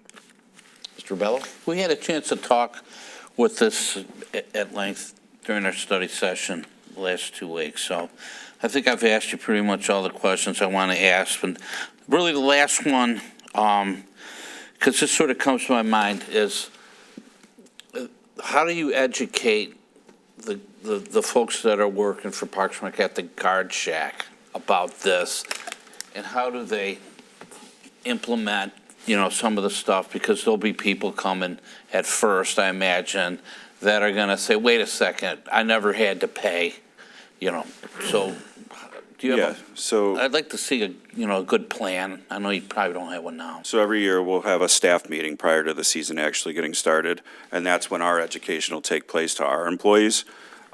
Likely what we'll do, though, to educate those people walking up is probably put a couple A-frame signs, probably out in the parking lot, and then one at the entry gate. That way, they don't walk up. It might not be the first time they see it. They'll see it before they are going to walk up.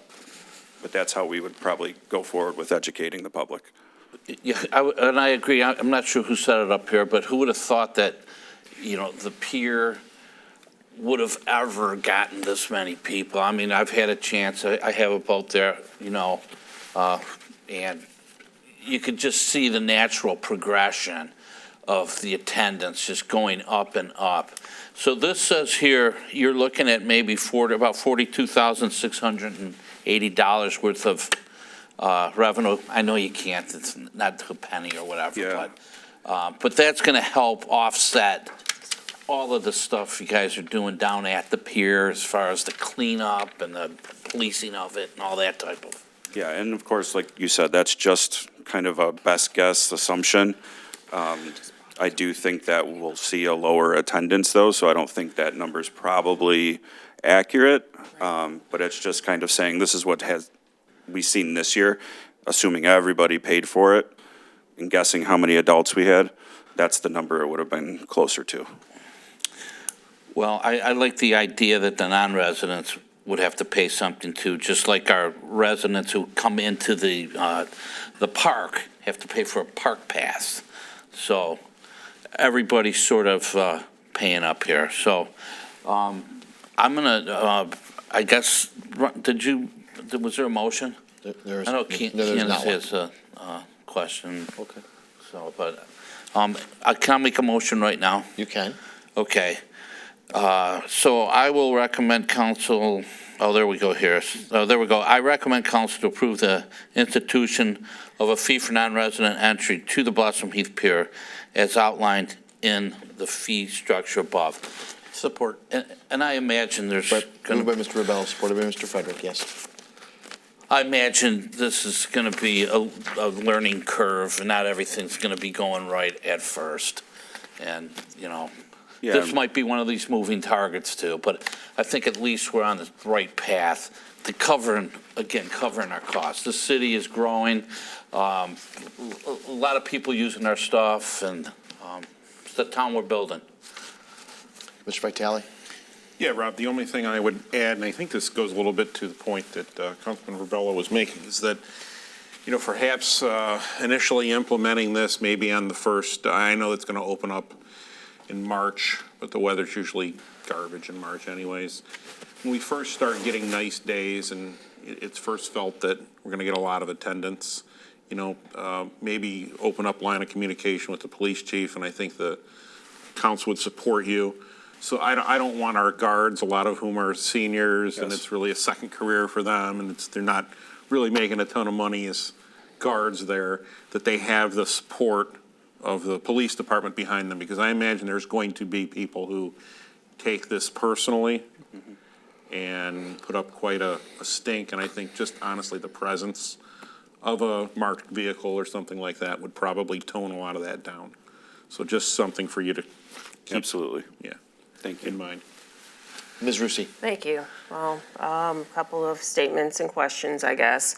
I guess my first statement is I think my favorite genre nowadays of council commentary is, we didn't know this would be super popular. We do it about the farmer's market. We do it about the social district. Now we do about the pier. It's like you put these attractions in to attract people, then we're like, oh my God, it's attracting a lot of people. Well, that's kind of the point. If it didn't attract a lot of people, we would say, oh my God, why aren't more people coming out to enjoy this? We've invested a lot of money and time and effort into this.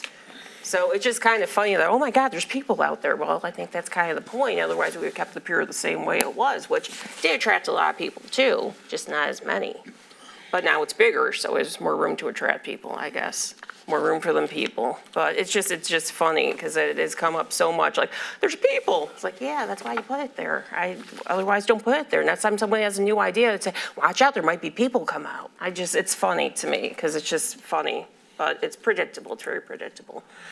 I guess one of my questions now is from some of the statistics being cited where I guess May, June, July, August, we have it down to like 2,811 non-residents. We say it's not estimates, it's very precise numbers. I guess how were these numbers assessed right now of entries of, you know, how many non-residents were among those entries, given we don't have this type of system in place and the pier is open to the public to enter, because initially decades and decades and decades ago, when it was a less fun and attractive pier but still popular, it was federally funded, which is why we have to have it be open to the public, unlike our waterfront parks that we could say resident only. So I guess how were the numbers of non-residents assessed May to August, given we didn't have this type of system in place to count?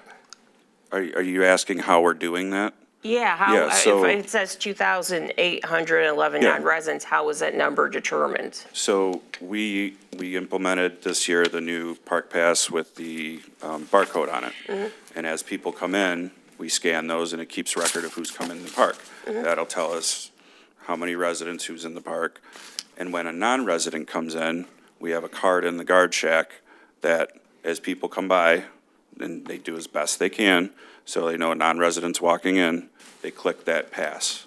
Now, a question though, not every resident has a park pass, and this policy addresses that. How were the residents without a park pass to scan being accounted? Were they being counted as non-residents with that scan at the gate card? I mean, because if it's just someone's walking in, how do you know what their residency is if they only have a park pass? It could be a resident without a park pass or a non-resident who is not holding who is not able to get a park pass. So it is actually broken down. We do have another card in there that where it can break out even further. So I can get you those statistics. I'm just curious how that was determined, given right now it's open to everyone. So we're literally seeing they're like, hey, are you a resident?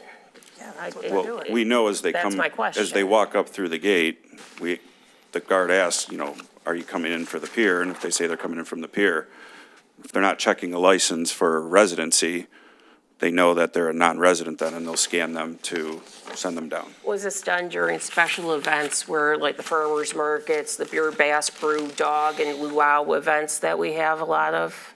No, because those are open to the public. So that was, I guess, my next question is, are we charging non-residents for access to the pier during special events? Is that part of this policy? Like the beer, bass, luau, fill-in-the-blank farmers markets that we have now? I Very would often. suggest no, not during a special Okay, event. so not during a special event, so this is just, so we'll have to make sure, because that's not in here right now. I guess, it just seems like $5 a person for even kids 4 years old, 5 years old, that's a lot. That's an expensive outing to walk a straight line down to the lake for something that normally traditionally has been a free, one of the few access points for the public to the lake. Especially when you look at I was just at Metro Park, and that's $10 for a visit for a whole vehicle full of people. You could cram a bunch of people in that vehicle, it's $10. And if I want an annual pass for that vehicle, which again could have 6 people in it, that's $40 for an annual pass to Metro Park. But we're saying per person it's $100.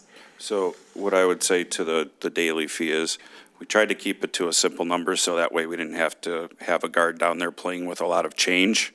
I mean, it sounds. It sounds like it's exclusionary. It sounds like we're not trying so much to seek revenue, but we're trying to seek to make it, yes, we have to technically keep it public because, we took that federal money decades and decades and decades ago. But right now, we're going to make the fees so kind of ridiculously high that we're going to scare away a lot of families who otherwise wouldn't want to come and just walk a straight line down to the lake and back. Especially given, one of the things is we kind of we go out of our way kind of to invite people to the city, right? With all these events and things. I guess my final question is, and again, it's literally walking a straight line to the lake and back. That's all it is versus Metro Park, $10 for a whole car of people. It doesn't make any sense to me. But I guess my final question is this. It's a $10 million investment, that pier. 9 point whatever million was put in by who? Well, TIF and the city both worked Who? on both of that, yes. Who put the chunk? Who put TIFA. TIFA, $9 million. No, TIFA. 6.4. 6.4 million. Yes. Okay, only 6.4 million. I didn't say only. I know, I did. Oh, okay. Yes, only 6.4 million. Have we asked TIFA for their input or recommendation on this policy, given they're the ones who funded the majority of it? And TIFA, who is made up of, business owners from the TIFA district, and TIFA dollars were used and bonded to build a big chunk of this from the tax dollars they pay for being in the TIFA district. They like to invite people, I would imagine, down because they would think, oh, the people who come down will then frequent our businesses. This is why we do this type of thing. Have we asked TIFA for their input on not only the whole idea of now charging people, but the particulars of this particular policy, including the specific costs being recommended? No, I don't think we've specifically asked them regarding this. Okay, I think we take their money, we take $6.7 million, but we're going to make the pier a little less busy. Maybe they put in to attract people. I would imagine that was probably one of their goals. I don't know, and I don't think we do either, because we didn't ask them. And I am open to any suggestion everybody has. This is obviously a new thing we're talking about here, so if you're Yeah, recommending a lesser fee, I'm There's a not motion opposed to currently it. on- There's a The motion on the motion floor. currently on the floor table, so it might be 5-2, it might be 6-1, but I think you're going to get your proposal. I think there's just some things that maybe should have been considered first. So, thank you. Mr. Karen? Thank you. Yeah, so I'll go along with this tonight, but we'll ask you to, to the point more on the annual pass, $100. That's like 20 trips. I would actually be in favor of that being less, basically just to get information. Because What I would like more of is that for the at least the residents that are going there to Park Pass, they're now scanning. We now know who's in the park, who's going there, right? We have a record. If we drive people to do more of the daily passes, we don't get that info, right? If they buy an annual pass, we make it attractive to buy an annual pass. We get that info, we know who's in our parks, and we know who's at our pier. So, because there is damages that are happening, there is maintenance. I'm already seeing railings that are chipped, that's gonna need to be, professionally painted. It's just, this isn't a pier that we used in the past where we send, the interns out with a can of blue paint and just start splashing on it, right? It's gotta look professional. That's right. In that, and we're already seeing, in 1 year, there's multiple places where it's already been chipped up. So there's gonna be annual maintenance going on, and, the 42,000 on here, that's probably high in terms of the revenue, because, we're gonna see a reduced amount just because of the charge. But that's not even really paying for the increased gate guards. I know Tifa does pay part of that. They've increased in contribution to the city to help pay for the additional guards that we need down there, but that doesn't cover it all. And especially since it is a longer season. Back in the past, gate guards, we were at 6 months. Now with Tunnel Lights, we're way into January, we basically only have 2 months off. So I would ask to look at that, and then, this next year, we'll get numbers in, and probably next year we'll reevaluate, price points. Does it make sense? Especially even those first couple of months. That's where we'll get the most feedback, right? When you get that shock factor out there, as one of my colleagues had already stated. So I would ask to look at that. But I do think it is important that it does get put in place, because the other thing that I think we found is that when we have it, we did this with a fireworks event, way back when, we didn't charge, we had no idea who was coming in the park, and we had issues. As soon as we just put a nominal fee in place, it cuts back a lot of the issues, by just having a nominal fee. It's $5 a nominal fee. Don't want to have all the change around in, a park setting like that. But I think that is something to just study going forward. But I think this is the right step forward. Moved by Mr. Rubello, seconded by Councilman Frederick to approve the Blossom Heath Pier policy as outlined above. All in favor? Aye. All opposed? No. 6-1, it passes. Thank you. Item 11, bids, contracts, purchase orders, request to approve 3 police Dodge Chargers and 1 Ford Explorer. Sergeant Campbell, good evening. Good evening, Mayor and Council. I'm here tonight to request the approval to purchase 3 Dodge Chargers and 1 Ford Explorer. The Chargers will be purchased from Galliano's Van Dyke Dodge for $38,186 apiece, and the Ford Explorer will be coming from Gorno Ford for $50,971. The Chargers are going to be replacing some of our higher mileage Chargers, and then our Ford Explorer will be replacing one that was totaled out back in the beginning of August. Funding will be coming from, the Chargers will be coming out of the budget for the year, and then the Explorer will be purchased out of a combination of DLEF funds and insurance funds, because that vehicle was actually purchased originally from DLEF. So with that, I'll take any questions. Mr. Vitale? First of all, kudos on finding police package chargers. I know those aren't easy to come by. There is an intent to make police units available from the new model, but that's sometime in the future, just so you know going forward. One other thing I would mention is that when you give us these reports, please don't use red, again, as the highlight color.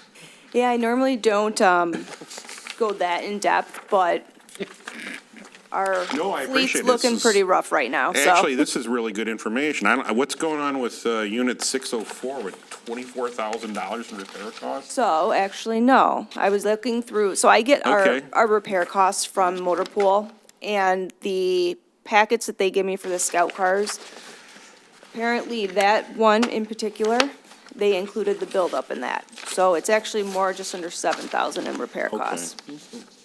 Yeah, because I was kind of wondering, what, that is a lemon.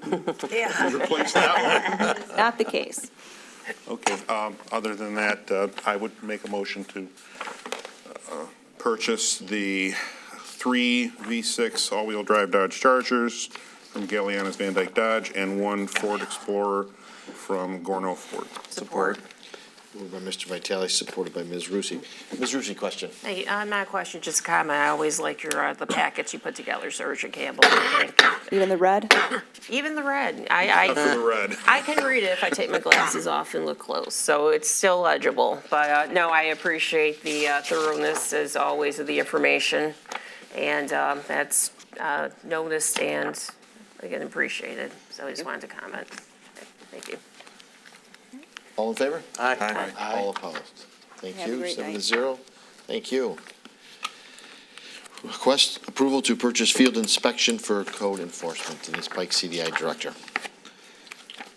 Mayor, Council, if with the sweeping changes to move us towards civil infractions, we are asking council to consider the purchase of field inspection. This would be for code enforcement. It would be for the 3 inspectors and the code enforcement supervisor. What it will do is it will allow them to do their notes in the field. Prior to this, they had actually written handwritten notes and come back, and then they were entered by clerical staff. This moves us towards better efficiency and also will allow us to then be prepared to issue the tickets, the civil infraction tickets. Mr. Frederick? Thanks, Mayor. I think this is a great idea. Are we providing the unit that this license goes into? Is it a laptop? Is it a tablet? It would be a laptop, yes. It's a tablet that the inspectors would then be able to take their pictures on, document in the field.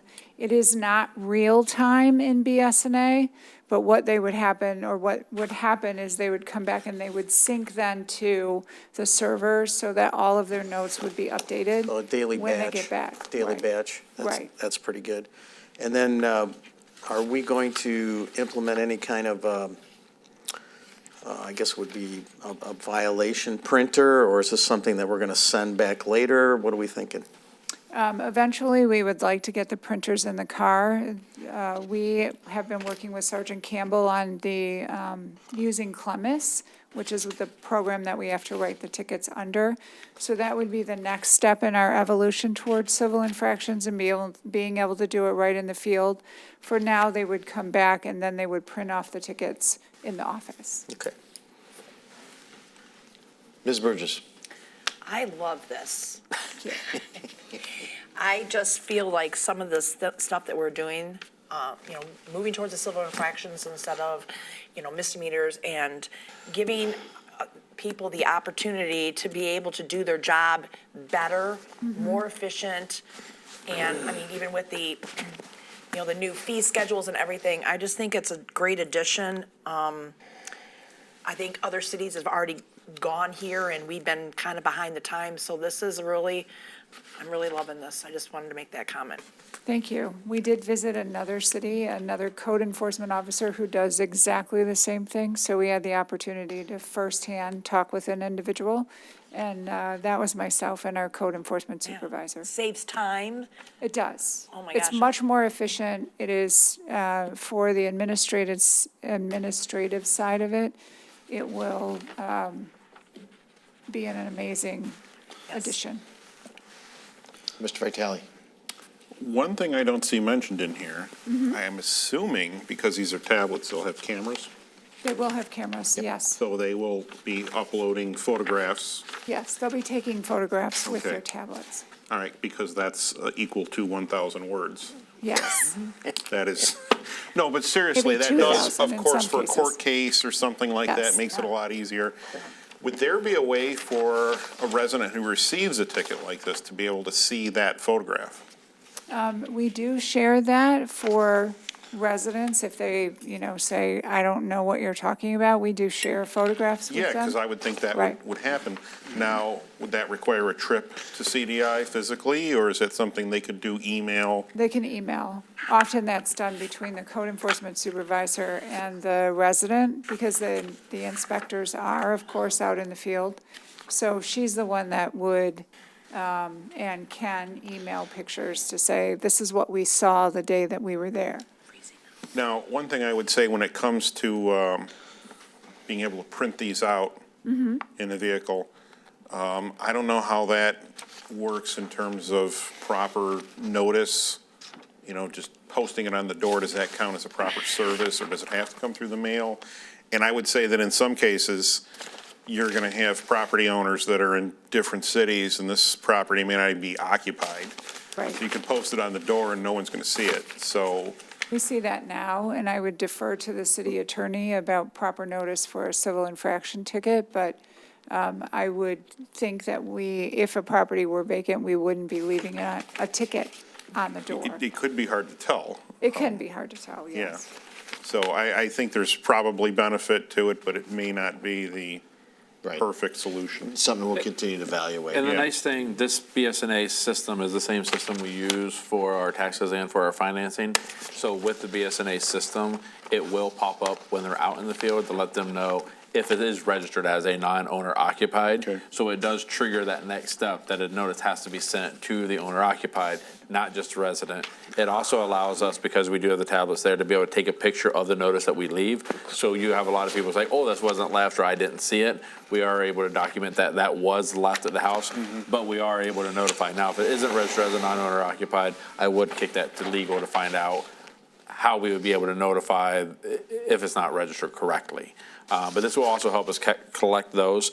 The one thing that I will mention here as well, currently with our BSNA software, we don't have the cloud version. So we only have the regular version. That's why we actually went with Munis. When we went with Munis, BSNA didn't have a cloud version until probably, I think, 3 to 5 years ago. Yeah. They just finally went to a cloud version. That's why we can't actually have live time data where it's coming straight back here. So if somebody does get a ticket and it's pictured and they are noticed with the violation, if they get it that day, they call and the inspector isn't back in the office yet, the individuals in the office are gonna look it up and say, oh, I don't see anything here. Was it just issued today? They're gonna have to get back with you tomorrow. Where if we were to have the cloud version, they would actually be able to see the pictures, have everything uploaded, send the email out immediately saying, oh, here's what it is. But we don't have that version Well, yet. if it got to that point, I would probably just say we print something on there that says, please allow 24 hours. Yes, and we can put that in Right. documentation. And that's what we do now. Yeah. We don't see it now until the inspector comes back in, and then from their camera, the SD card is then uploaded, all the pictures are downloaded onto a computer, and then they're re-uploaded in BSNA, and it just is, a very inefficient system. This will make the operations much more efficient. Okay. Ms. Rusi? Thank you. First off, I guess a question. Yes. What does is the license fee on an annual basis? It is on an annual basis, I believe, yes. Okay, so the license, the cost for a license is through inspectors and the supervisor, $14,765. $765. So we'll Those are have the that every year? licenses, yes. Okay, and I was going to ask if you've had a chance to try this out. You mentioned you did. We've seen it. You've seen? Yes, we didn't, it wasn't our operation, so. But you have seen it in we use have and seen it in real-time use. application Yes, of it? absolutely. And about, just a question about the training that's included per this fee. What type of training is this? And will all 4 people undergo this training? Yes, all 4 people will undergo the training. It is, part of this fee is actually the setup and installation of this particular software module. But the code enforcement inspectors, not the supervisor, but they have not worked, they're mostly handwritten now. So they will get the training. They use BSNA when they come back into the office, but this will be, how do you do this in the field? Part of the training is also, how do you adequately document? So we're looking at things like quick entry, which is for violations that are pretty standard, that they can input that text, and then, you're not retyping it. The inspectors don't do that now, so there'll be a training component to actually, again, making this more efficient for them. So I guess my follow-up question would be, if we train these 3 inspectors, what if we get a new inspector? How will we make sure they're adequately trained on the system? Will the training be recorded? Will it be available and for them to access? Will we need to pay for more training? Could someone in the office train them? Would be someone in the office. So we'll, Yeah. at that point, once we get everyone trained up, they'll be able then to conduct any further training we'll need for any new or replacement inspectors. Yes. And we Okay. also have actually a new clerical person in code enforcement, so this will be a good opportunity for her as well. Okay, because I just want to make sure we don't have to duplicate this training, won't won't have to having a do it certain over number and of over something that again. sounds very proprietary and complex. I just want to make sure we have our bases covered in case we have to end up training additional people or people to replace these people if, We can do that in-house. okay, great. Thank you. Thank you. Mr. Frederick. Yeah, I'd like to move to approve the purchase of field inspection software from BS&A. Looks like a budget impact of about 18,370, something like that. Moved and supported by Ms. Burgess. All in favor? Aye. All opposed? Thank you. Thank you. Item 12 is consent agenda. Pull G, please. Move to approve A through F. Support?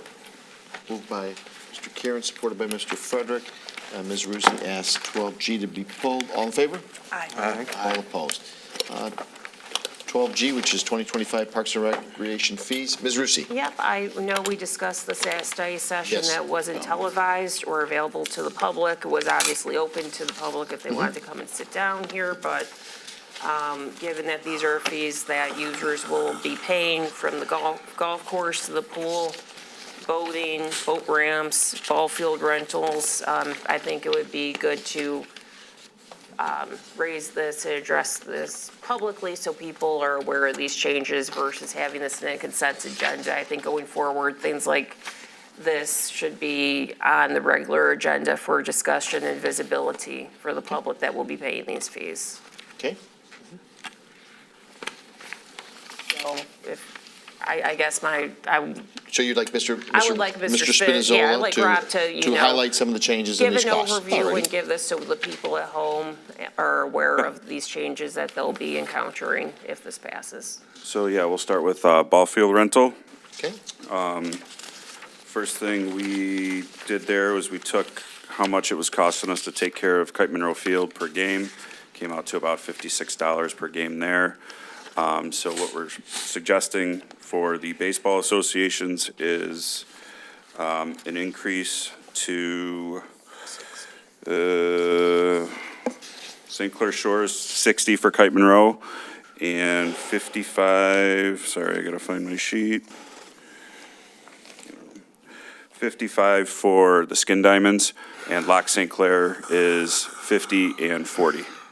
And then for ball field rental, non-SCS, we're asking for a $10 increase there, so that's any teams who come in and practice from outside of the city. They're not affiliated with one of our associations.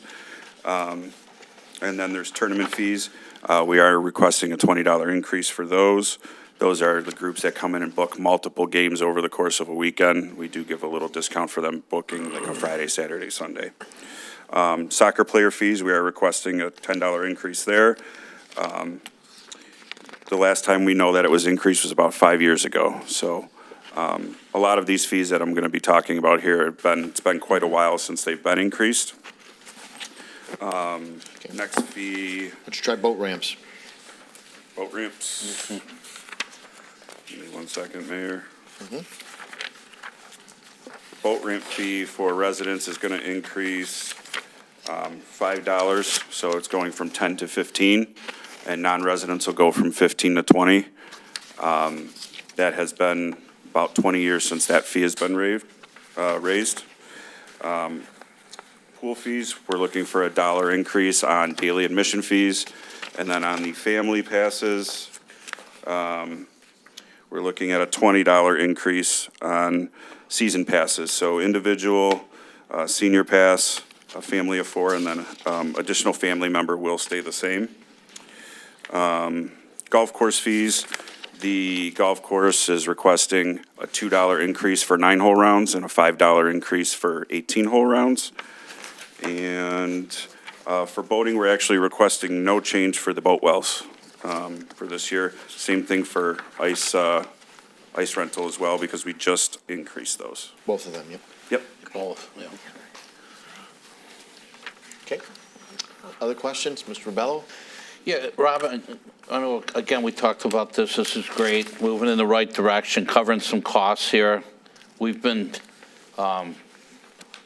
behind for quite a number of years. So, in your Yeah, opinion, most of these fees. this is solid?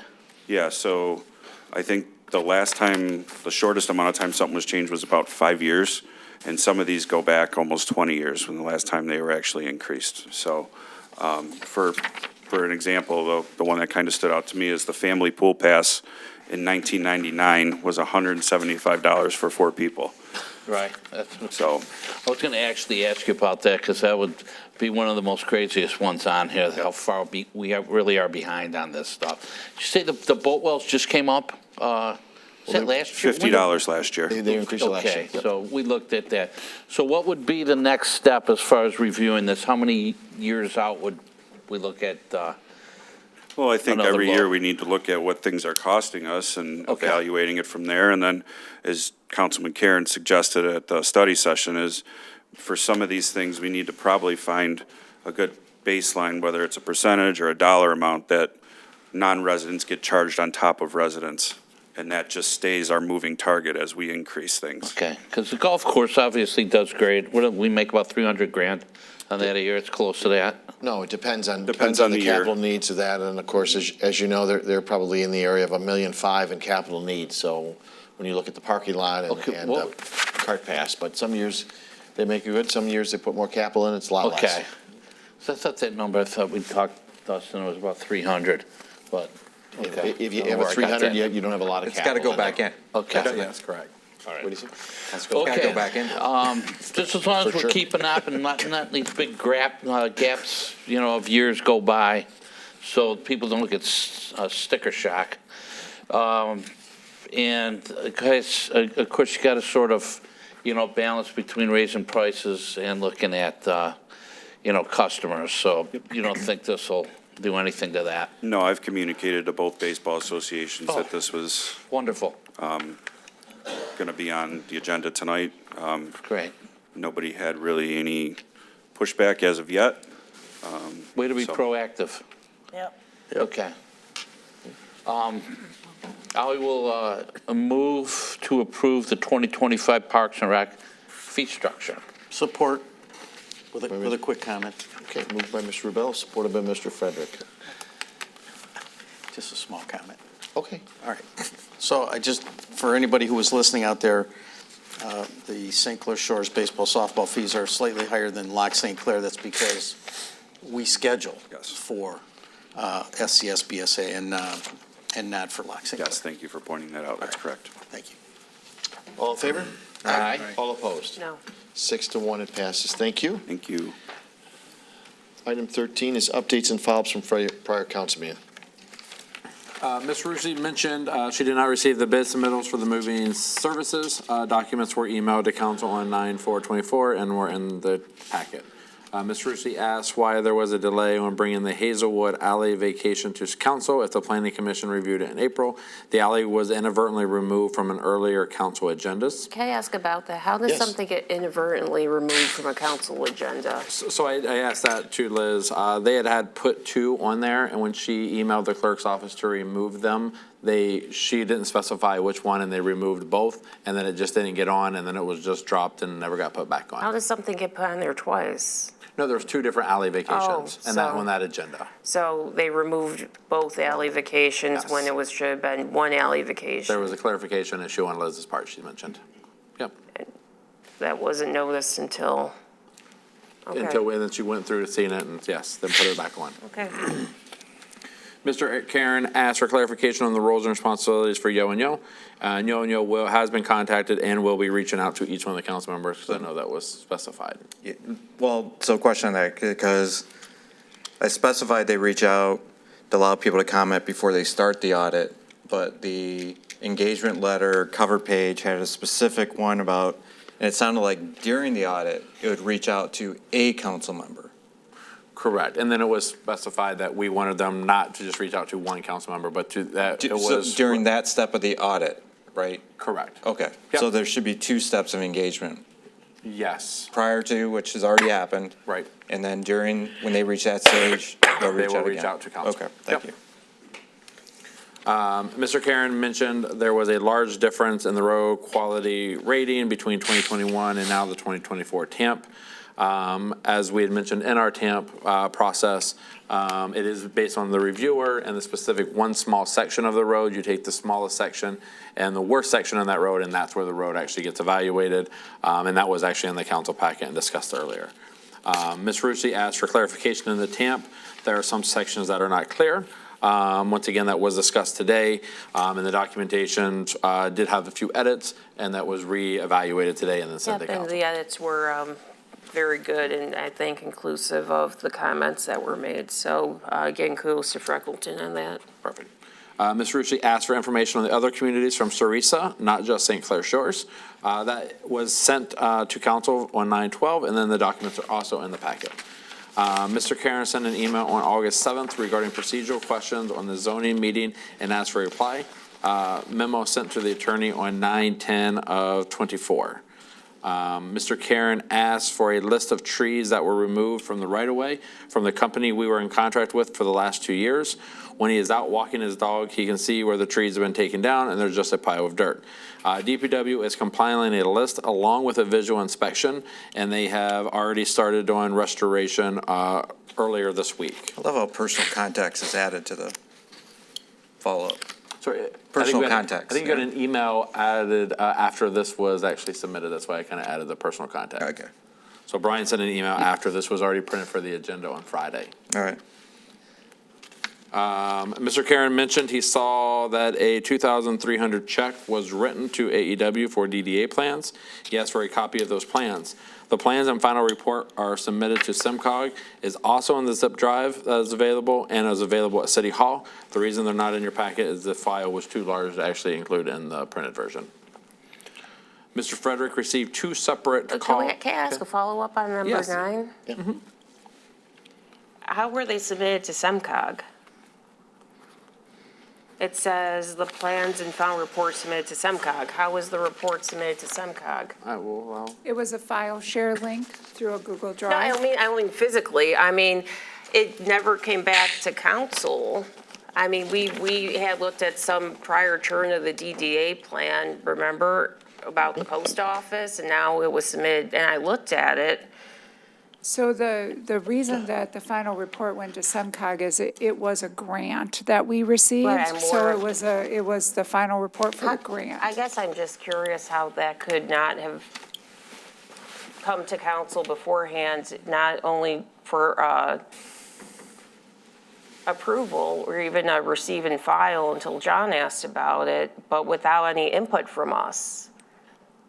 I mean, we gave input back in, what was it, December? You did. And Yep. it was awful, I think. We had a lot of things to say, and I guess further work was done. And now it's submitted to SEMCOG and never came back to us to give more input or to comment on Yeah. the changes. I would say, I guess, and I know that answers the question, but I think the DDA put it on the shelf at this point, and there's no funding, and I think that's where it Yeah, and sits at this point, and I think when it gets picked back up, maybe that's when A we'll, lot of money and administrative time's been spent on this and energy. I mean, Yeah. one of the things, and, John and I were talking about this, going through this, because it was on the jump drive after he had. Yes. The one we had seen that was done by the DDA at that point that was being worked on was only in the DDA district, as one would assume. But the plan that was on the jump drive, as noted on the map above, the study, project site area runs, I took a screenshot, like literally I put. Yeah.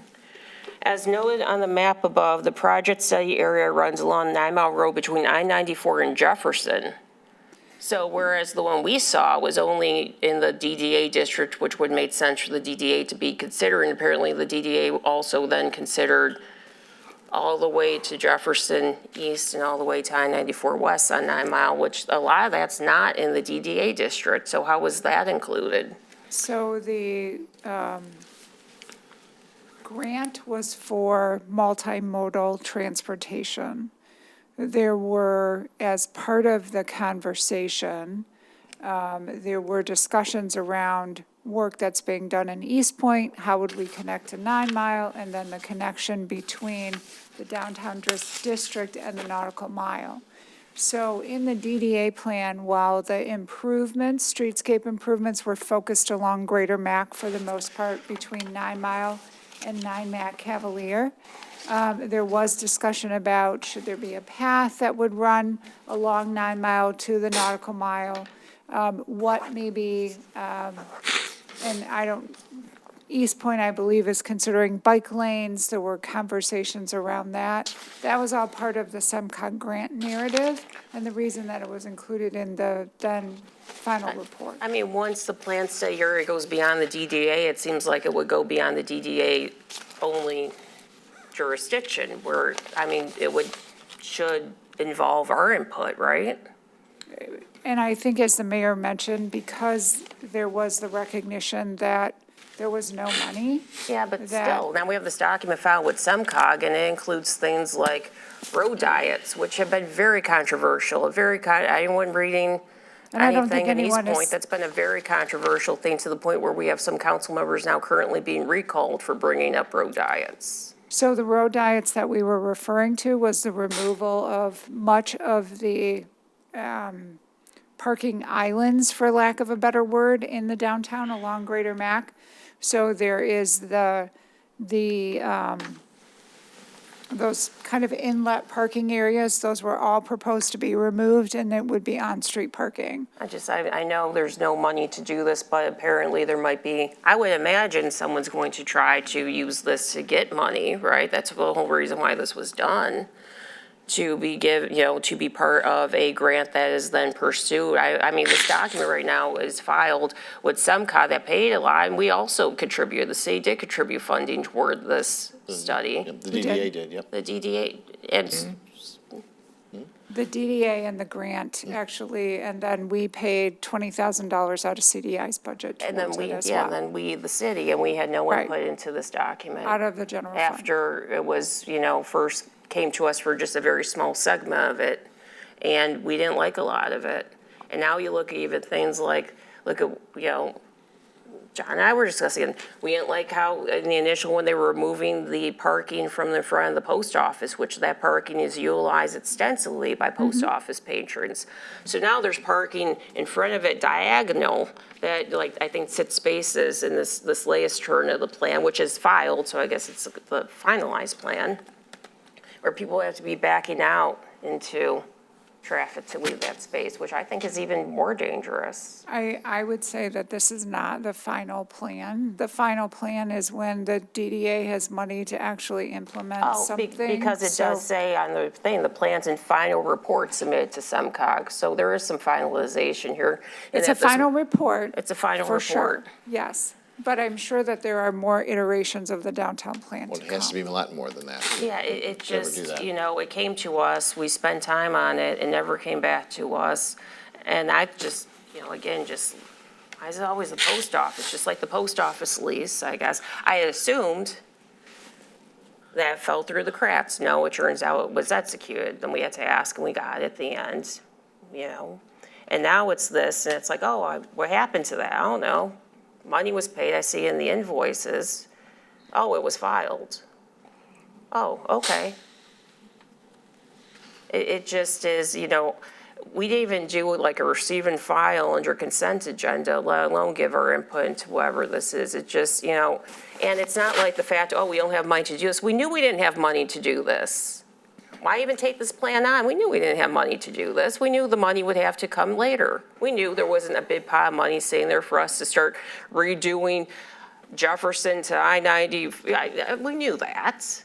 We knew that. We couldn't even do the little part of the DDA and do that, let alone what's standing here, we did it.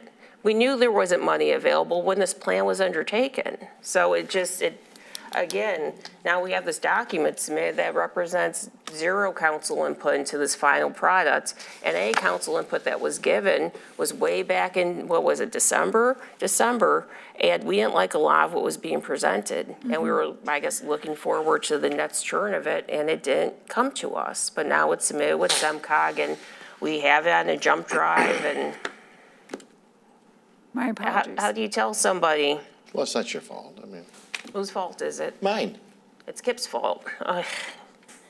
So, I don't know how it's your fault. Well, I mean, I think it's a could lot have of easily people's. directed it, I could have easily directed it up here, but I mean, at this point, we put it on the shelf and There's a lot of money to spend on a useless document. Well, I don't think it's useless, but you can say that.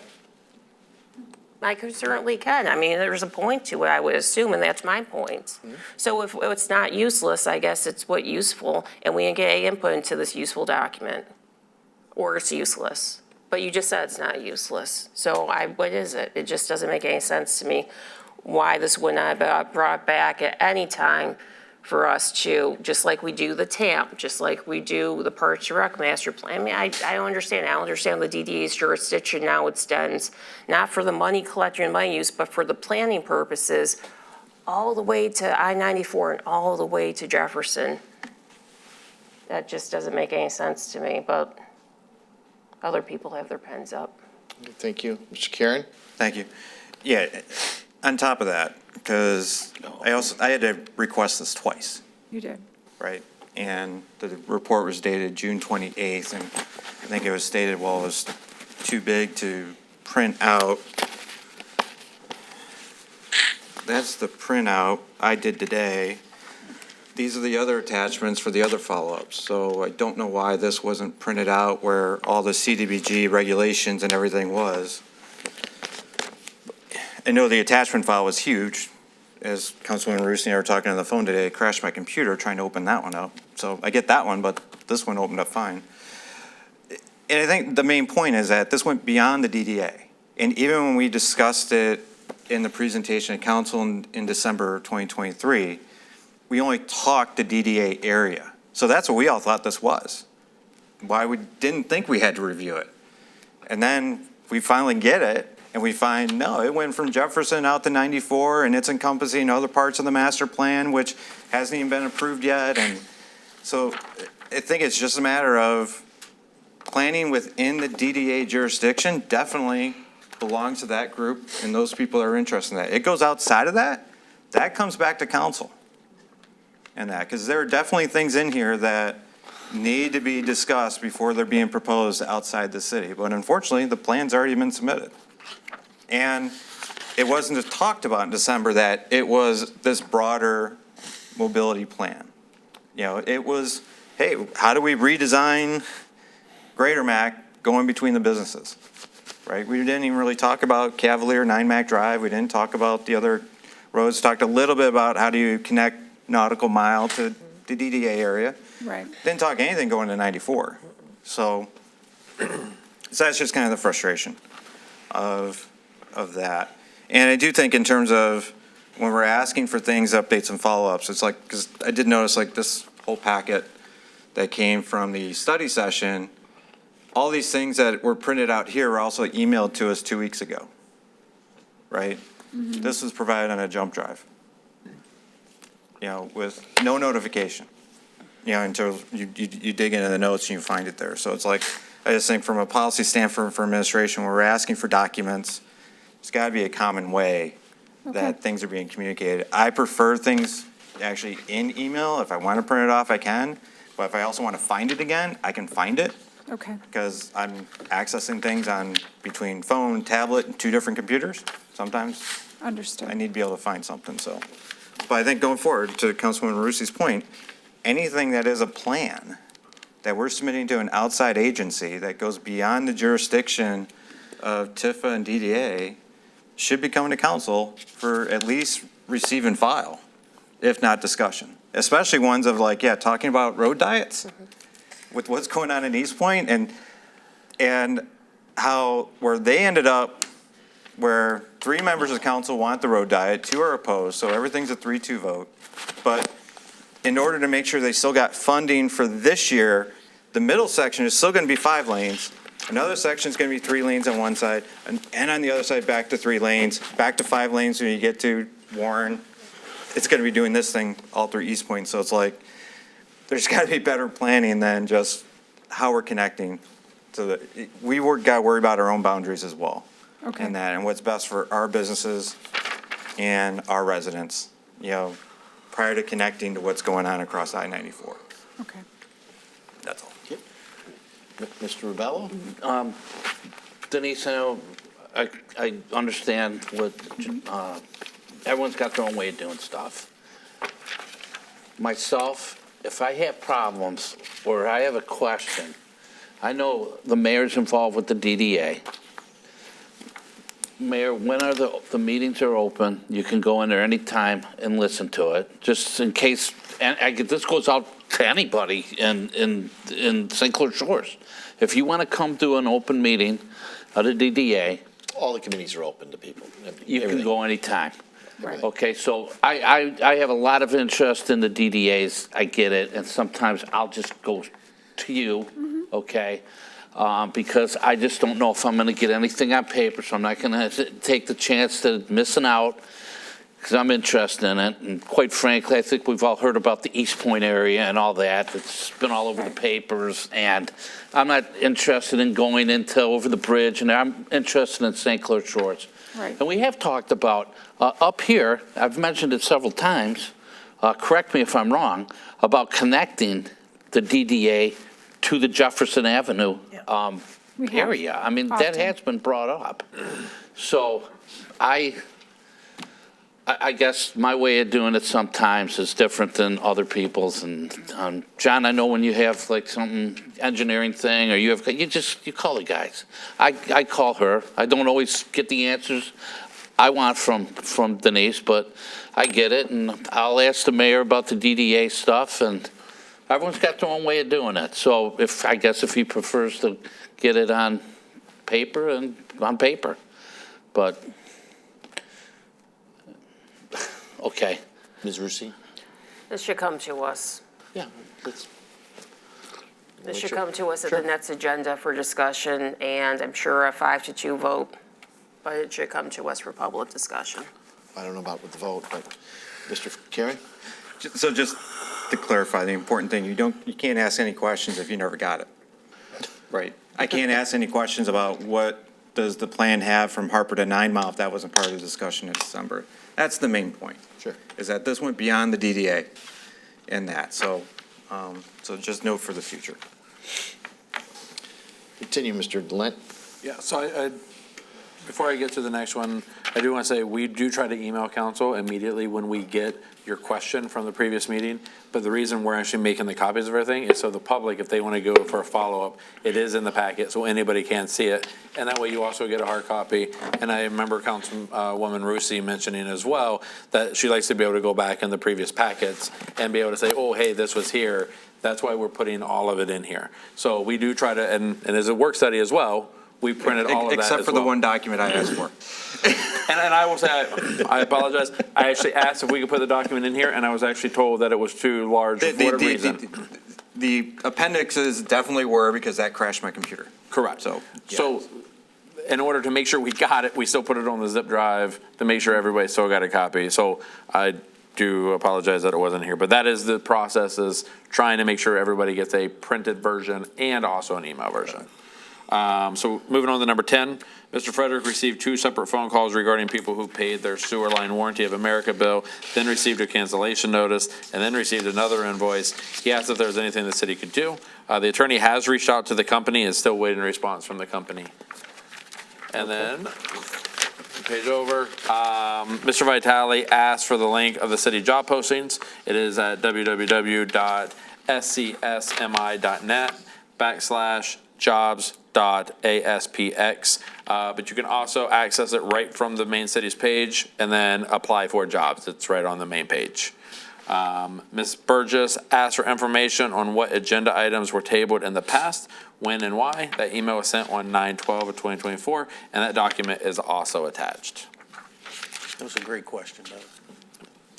What you asked. All righty. Item 14, comments by individual council. Mr. Karen. Thank you.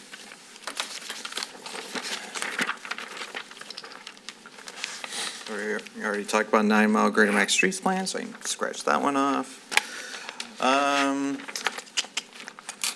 Where's that email at?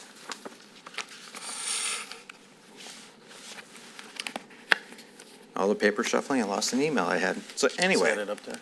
No, that's the one Bob sent, the one that went to all of us, only went to the mayor. Okay. So regarding priority,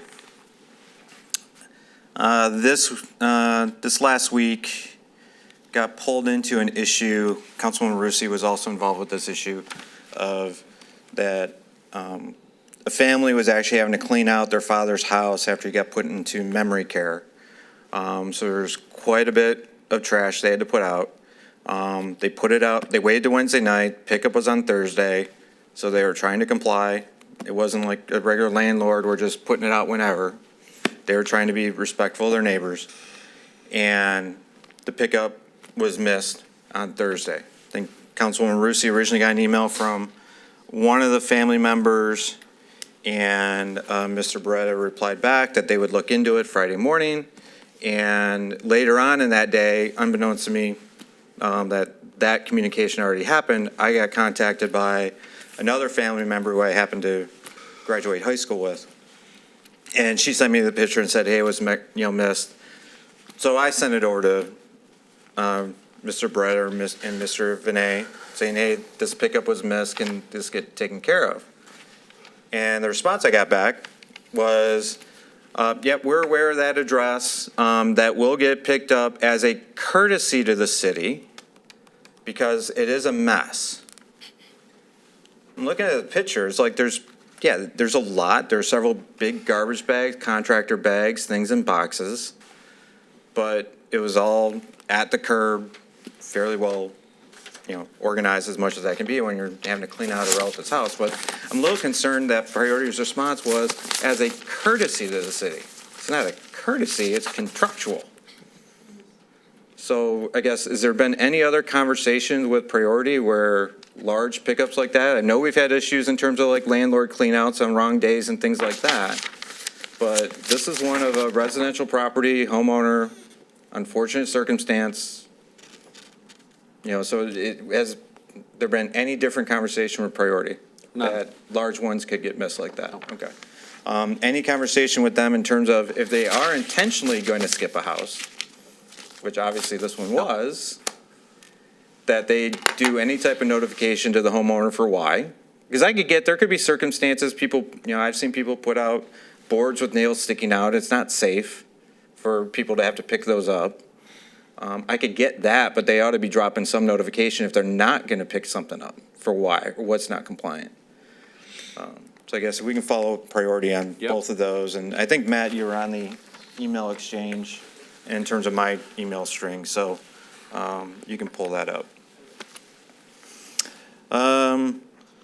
Next thing, I did notice, I thought we had a schedule of the monthly financial reports are supposed to be on the third Monday of the month meeting agenda, and I didn't see the ones for this month, which should have been for July. Should have been, yeah.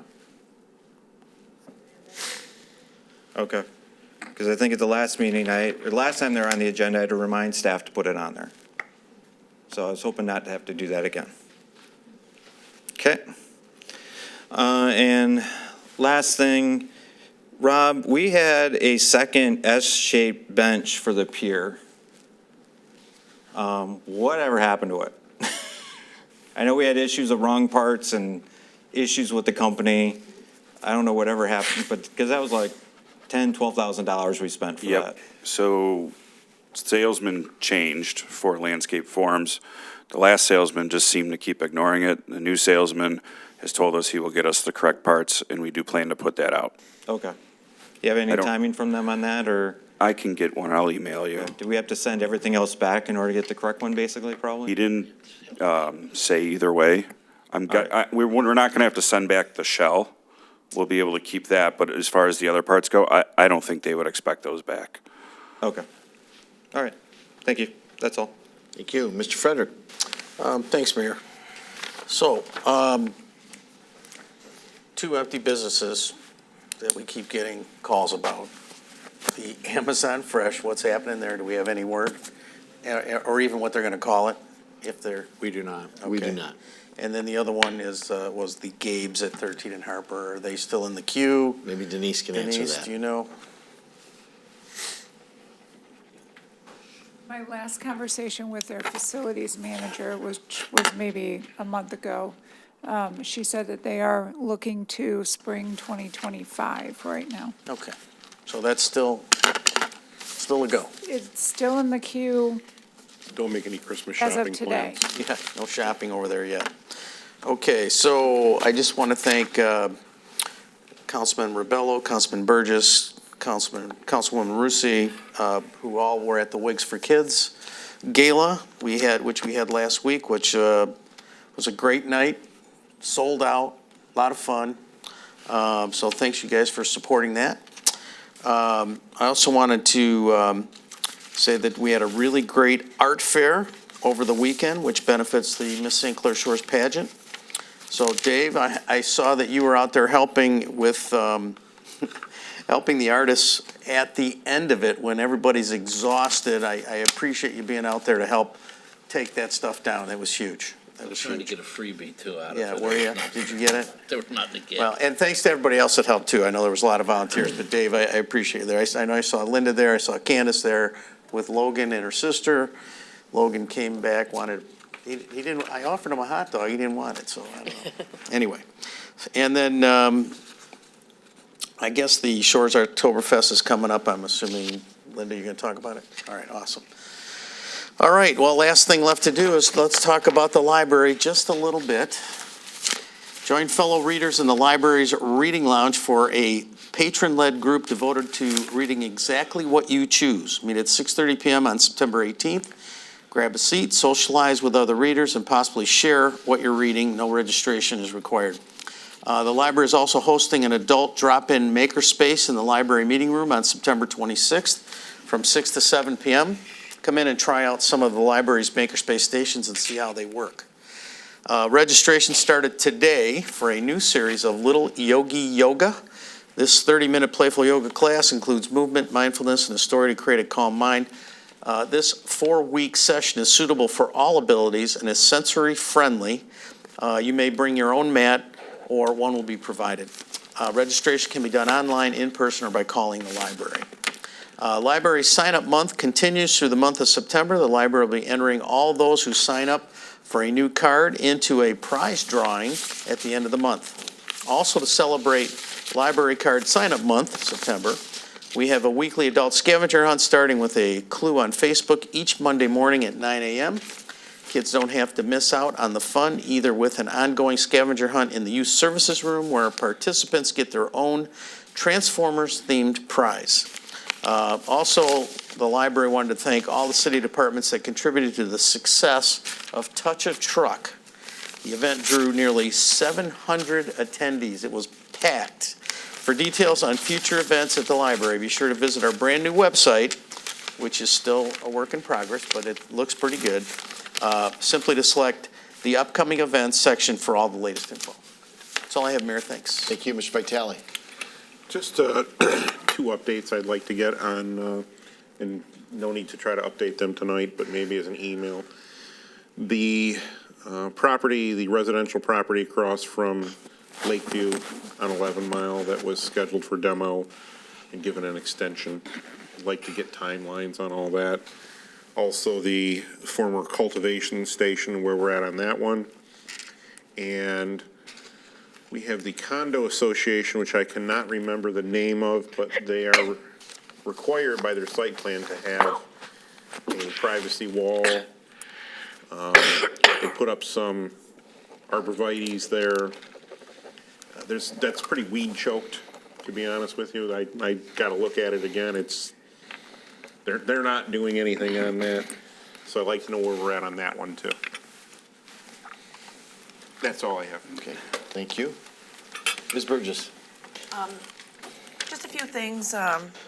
One is, I just want to congratulate everybody who won the beautification award. I envy that because I don't have a green thumb. So I envy that, and they were so beautiful, and I just love what our beautification community does. So just thank you for everybody that's involved. Had a chance to walk through the art fair, and it was hot, but it was very nice, just beautiful, some of the creative people out there. And I don't have that either. But I had a really good time doing that. Went to the VFW golf outing. That was fabulous. I was a volunteer there, worked for 5 hours at the 12th hole, doing a Vegas hole, and got to meet so many wonderful people, and just had a fantastic time. I love our VFW, and it's the very first time that I've actually walked through that whole golf course, and I just think it's just very fantastic. Also had a great time at the St. Isaac Jogues Fall Festival. And my husband even won the snowblower, so that was pretty cool. Nice. Bought the tickets for that and won that. Great band. It was just a great night. Just love supporting our local places here in St. Clair Shores. Do want to announce this Shortober event is this Saturday. It's a collaboration between Parks and Rec and the Cool City. And I'm just going to read off here. It is Saturday, September 21st from 5 to 10 p.m. at Veterans Memorial Park. This year, there is absolutely no fee to enter to come into the park to, and the only thing you're going to be paying for is your food and your beer. They'll have a beer tent. They are going to have food trucks galore. There's quite a few. Big Daddy Barbecue, the Grill Wrap, Grammy's Clamshells, Little Brothers Burgers, and Señor's, Cousin's Maine Lobster, and Pull on This Chimney, which I've never heard of before, but I'm looking forward to it. And thanks a lot for everybody who has, volunteering or going to be participating in the food trucks, and Michael Agnello is also going to be a sponsor. The Michigan State Lottery is going to be there, so that's going to be cool too. They're sponsoring. They're going to have a little table there, and I think that's a great idea. They are going to have contests. They're going to have Stein races, best Bavarian costumes. So get your Oktoberfest costumes ready. And they're also going to have the Stein holding, which I really want to try this year because I think I can do that. So I'm really looking forward to that. So again, that is this Saturday, September 21st from 5 to 10 p.m. And that's all I have. Thank you. Mr. Rubello? All right, thank you, Mayor. Lots going on here. It seems like St. Clair Shores is always buzzing. I think I missed you at the St. Isaac Jokes thing, but I had a good time. Yeah, it was nice. I came in nighttime. I just wanted to remind people that there's been some folks on Facebook asking about the Household Hazardous Waste and Electronic Waste Collection Day. That is on the Earth, Wind, and Fire Day, September 21st. Chris Vitale? Yeah. Got it? 9 to 1 o'clock, and that's at the Public Works Building, 19700 Pleasant Drive. And again, that's on September 21st. A good time to get rid of a lot of junk that's been in my. I need to go there, get out of my basement. That's been there for 8 years. Going to priority, okay? I would like, if possible, Dustin, if you could talk to these folks. I answer a lot of questions on Facebook about the length of time, the length of wait. Is there anything on the horizon that's going to alleviate some of this stuff? If you could talk to them about that, you don't have to give me an answer right now. When we get our own system. Yep. Box springs. Can people pick up, can Priority Waste pick up box springs? They should probably be covered, any mattresses and box springs. That's correct. A lot of your mattresses and box springs have a lot of potential bodily fluids and or bed bugs and different kind of stuff that they do ask for those all to be covered before it be put out. Rolled carpet. No tack strips, and cut into smaller parcel, and all of that I will get, 4 feet, and a lot of that is on our information, but we'll make sure that we actually do a frequently asked questions and try to put something out with communications to get out of what is required and what's allowed. If Brian Babcock, thank you very much. If Brian Babcock can give us maybe a little bit deeper lead line report in the next week or so, that would be great. See how things are going. Is the city progressing on that stuff? Are we moving forward? We talked about, I think we mentioned Sarisa a little while ago tonight. My daughter works on an ambulance part-time, and I was talking to her about this. She says one of the biggest issues, and this is for anybody of any age, anybody listening, for emergencies. She said the first thing, or one of the first things they look for is the medication the person's on, okay? It's one of the first things out of their mouth. It cuts a lot of time, because I think I brought up the last council meeting when Sarisa was here about what are things that expedite the process. And one of the things that can save a life is if they know what medications people are on. And she said sometimes they can just mutter it out sometimes that, it's on the refrigerator. Or so, pick a spot so anybody that might have to come to your house to help out you or your family member, they know what medication you're taking. I want to commend the Senior Activity Center for another incredible Mom's couple days.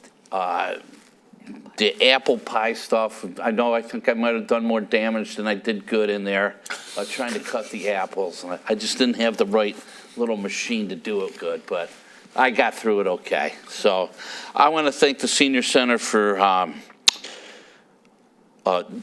doing an event like that. It's great for our town, great for our city. Question I wanted to ask is,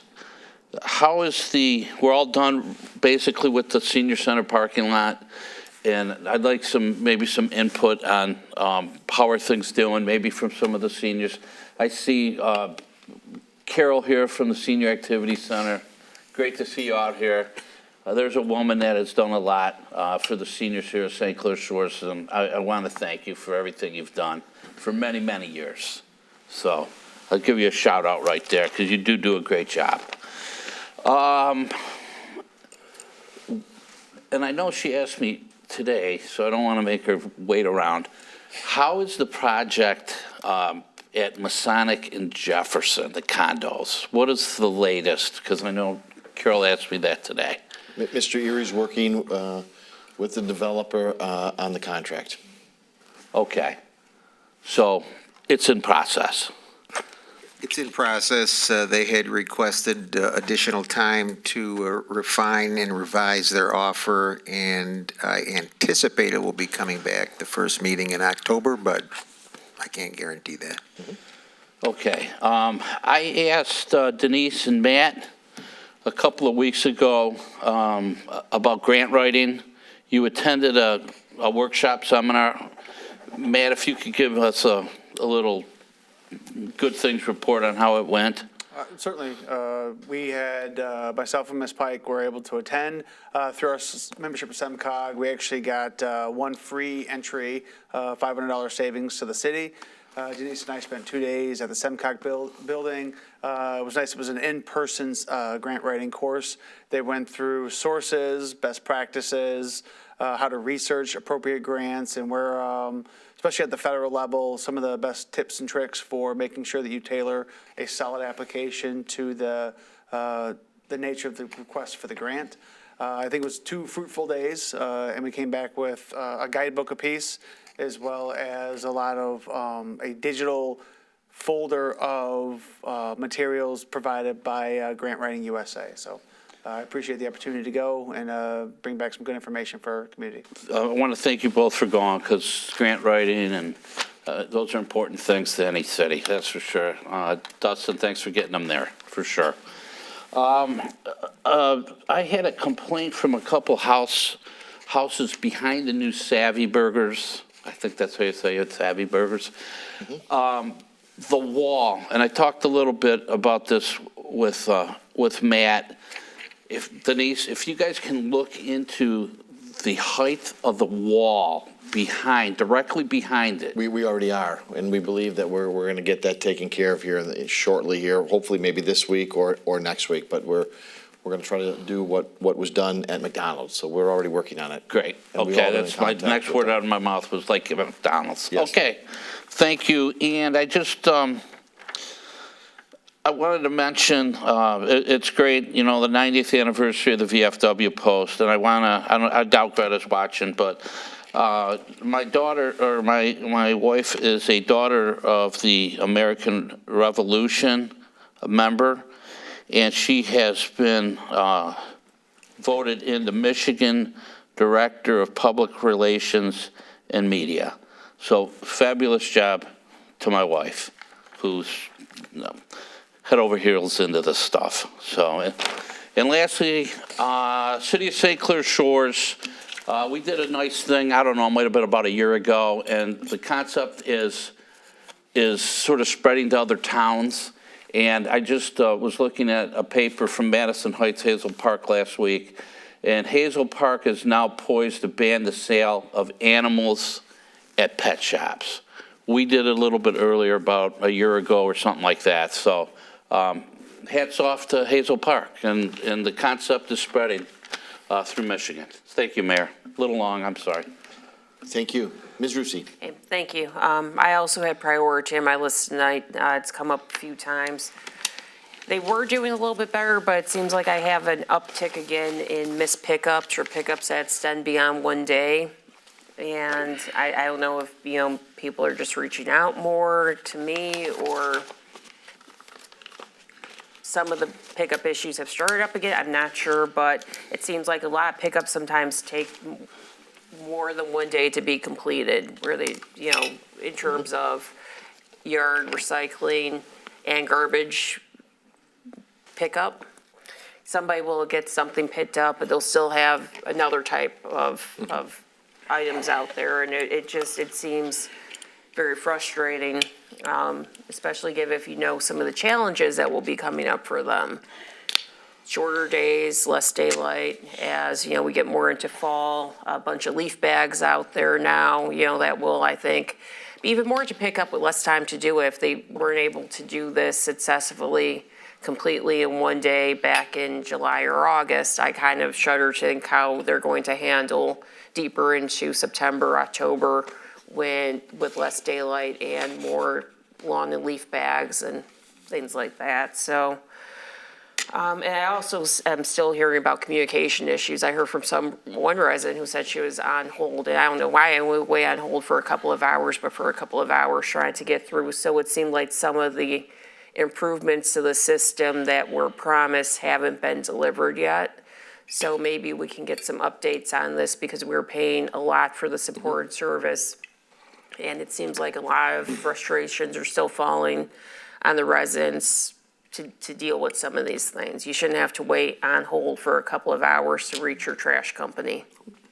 For sure. You shouldn't have to report to your city council person because you don't want to wait a couple of hours on hold that, hey, they missed this component of the trash pickup on my whole street. And I mean, once I report, or Dave or John, somebody on council reports it, they get to it pretty quick, but it shouldn't take us to have the bare contractual minimum of trash pickup being completed successfully in a day. So just something, like I said, and I know we're losing daylight, we'll have more yard stuff out there. I could see this causing some issues if they don't get their act together. And I don't want those phone calls. I'm sure the residents don't want to have to make them phone calls either. So maybe we could get some updates on where they are in terms of their performance improvement, especially communication-wise, for somebody utilizing the phone number they're given. I think that would be appreciated, because I don't see things getting easier for them as we get more into some of these seasonal issues I mentioned. Join Dave saying thank you to the senior center and the apple pie volunteers. It's an amazing process every year to core, cut, slice, all these apples, I mean, bushels and bushels and bushels upon apples, assemble the pies, bait them, put them in boxes and get them sold. It's amazing how much love and volunteer work goes into this from a lot of people at that center. So thank you to everyone who volunteered again. Art Fair was a wonderful event. It's something I look forward to every year. And Ron had mentioned Maggie's Woods for Kids Gala, which was, it's just amazing to see how much support is out there for this great cause that we have headquartered in our city from one of our residents. It's amazing to see what this has become. And it's for a really good cause. And this year I was able to bring my nephew Logan, who's just turned 4, and I've been to this gala a lot just as an adult with my sister and my fiance, but to see it through the eyes of a little kid, it's amazing. They have this dollar grab machine where they put these kids in this inflatable box and they get like a minute to grab as many dollar bills as they can. My nephew got $5. They're all donated dollars from a company, so he was super excited. There's a prize wheel, VR headsets, kid music, and his favorite, I think, the dancing, obviously, the balloons, I think the candy and dessert station, which they give these kids a little hot dog, like one of those little hot dog plastic baskets. The hardest kind of. And you just walk all around just filling it up with as much stuff as you can fit, cupcakes, everything. So, it's always a really, really cool event for a great cause, raising a lot of money. There's auctions and raffles, everything. But I will say, seeing it through the eyes of a little kid that I haven't been in that position to before, you just appreciate it so much more because you see just how it's tailored to really be an event that can be enjoyed by everybody, from the littlest kids to the adults and everyone in between. And you actually get to see and meet some of the kids that are serviced by Maggie and everyone. And it's just a great event. So hats off to them for I think this was their 21st. One of the hardest. Their 21st. Lucky 21. Lucky 21, their 21st gala. It was another good one. I already had my nephew who was walking out of the venue saying, "Can we come back tomorrow?" And we had to tell him, no, it's an annual event. That means next year we'll bring you again. So, The hardest guy. oh yeah, Dave Santia, who did speed painting. So we made a picture of Eminem and Taylor Swift. He does it upside down, then he flips it. Nuts. And then they auctioned it off to raise money. So it was really cool entertainment too. So hats off to Maggie and congratulations on a wonderful event. So that's it. Thank you. Thank you. Item 15, City Manager's Report. Mr. Lent. Yes, I've been working with Chris Ray's, Cunningham and Lemp and Partners to make sure we're going to be bringing back the police and fire buildings. A lot of those bids for both those buildings have been out. They're initiating addendums and working with the clients that are actually asking a bunch of questions. I know this was scheduled to come back at our next October 7th meeting, but to make sure they have the packet completed with no misses and make sure that we're giving everybody ample amounts of time to continue to ask their questions and put out the addendums when the bids. They are looking now to come on October 21st.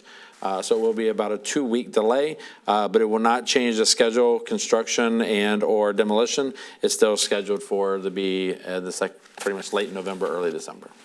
Mr. Carey?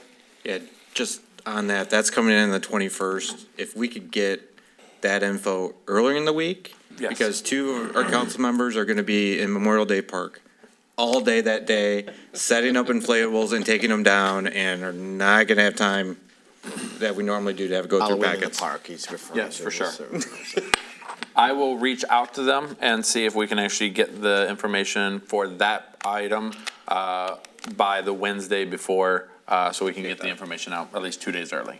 Good, thank you. Item 16 is audience participation, a 5-minute time limit. Views, opinions expressed under audience participation are those of the individual citizen only and do not necessarily represent the views and opinions of the mayor, city council, administration, city of St. Clair Shores. Anyone would like to speak to the city council? Yes, sir. We'll need your name and the city you reside in, and then they'll show you where you need to sign in afterwards. Yes, sir. Good My evening. name is Richard Aboud. I reside in St. Clair Shores. I've Pull been that a mic resident closer. here for 31 years. Thank you. I want to, first of all, thank you all for everything that you do for our city. You do a great job. And I hope I'm addressing the people that can help me. I have a rental property that's adjacent to my property, and there is a tree that has been dead for many years, and it's gonna come down, it's gonna either land on my garage, or it's gonna take out the power lines and maybe start a fire. I've tried to address the landlord about this, and I have had zero response at all. And I really don't know what else to do about this. Okay. So if you could hang on after the meeting, we'll get your address and see if we can assist you. Okay. We don't know. All right? Thank you. Just hang on there. Yes, sir. Just need a name and the city you reside in, and then you can sign in after. Anyone else after this gentleman? Anyone? Yes, sir. My name is Jeff Horan, and I've been in the city for a long time. I've played baseball, went to summer camp for 12 years, played baseball for 15. Would have kept going, but I had to have reconstructive ankle surgery. But I want to compliment all of you. Thank you so much for the great programs that you have in the city, and it has definitely made everlasting impressions. And I've known Mr. Fedrick for how many years? A long time. So he's known me ever since I was a little guy. So, but I want to thank you all from the bottom of my heart, and I really appreciate it. Thank you. Thank you for those comments. We really appreciate it. Anyone else before we go to mayor's comments? I don't have any, so we'll have a motion to adjourn. Move to adjourn. Moved by Ms. Burgess to adjourn, supported by Mr. Karen. All in favor? Aye. All opposed. Good night.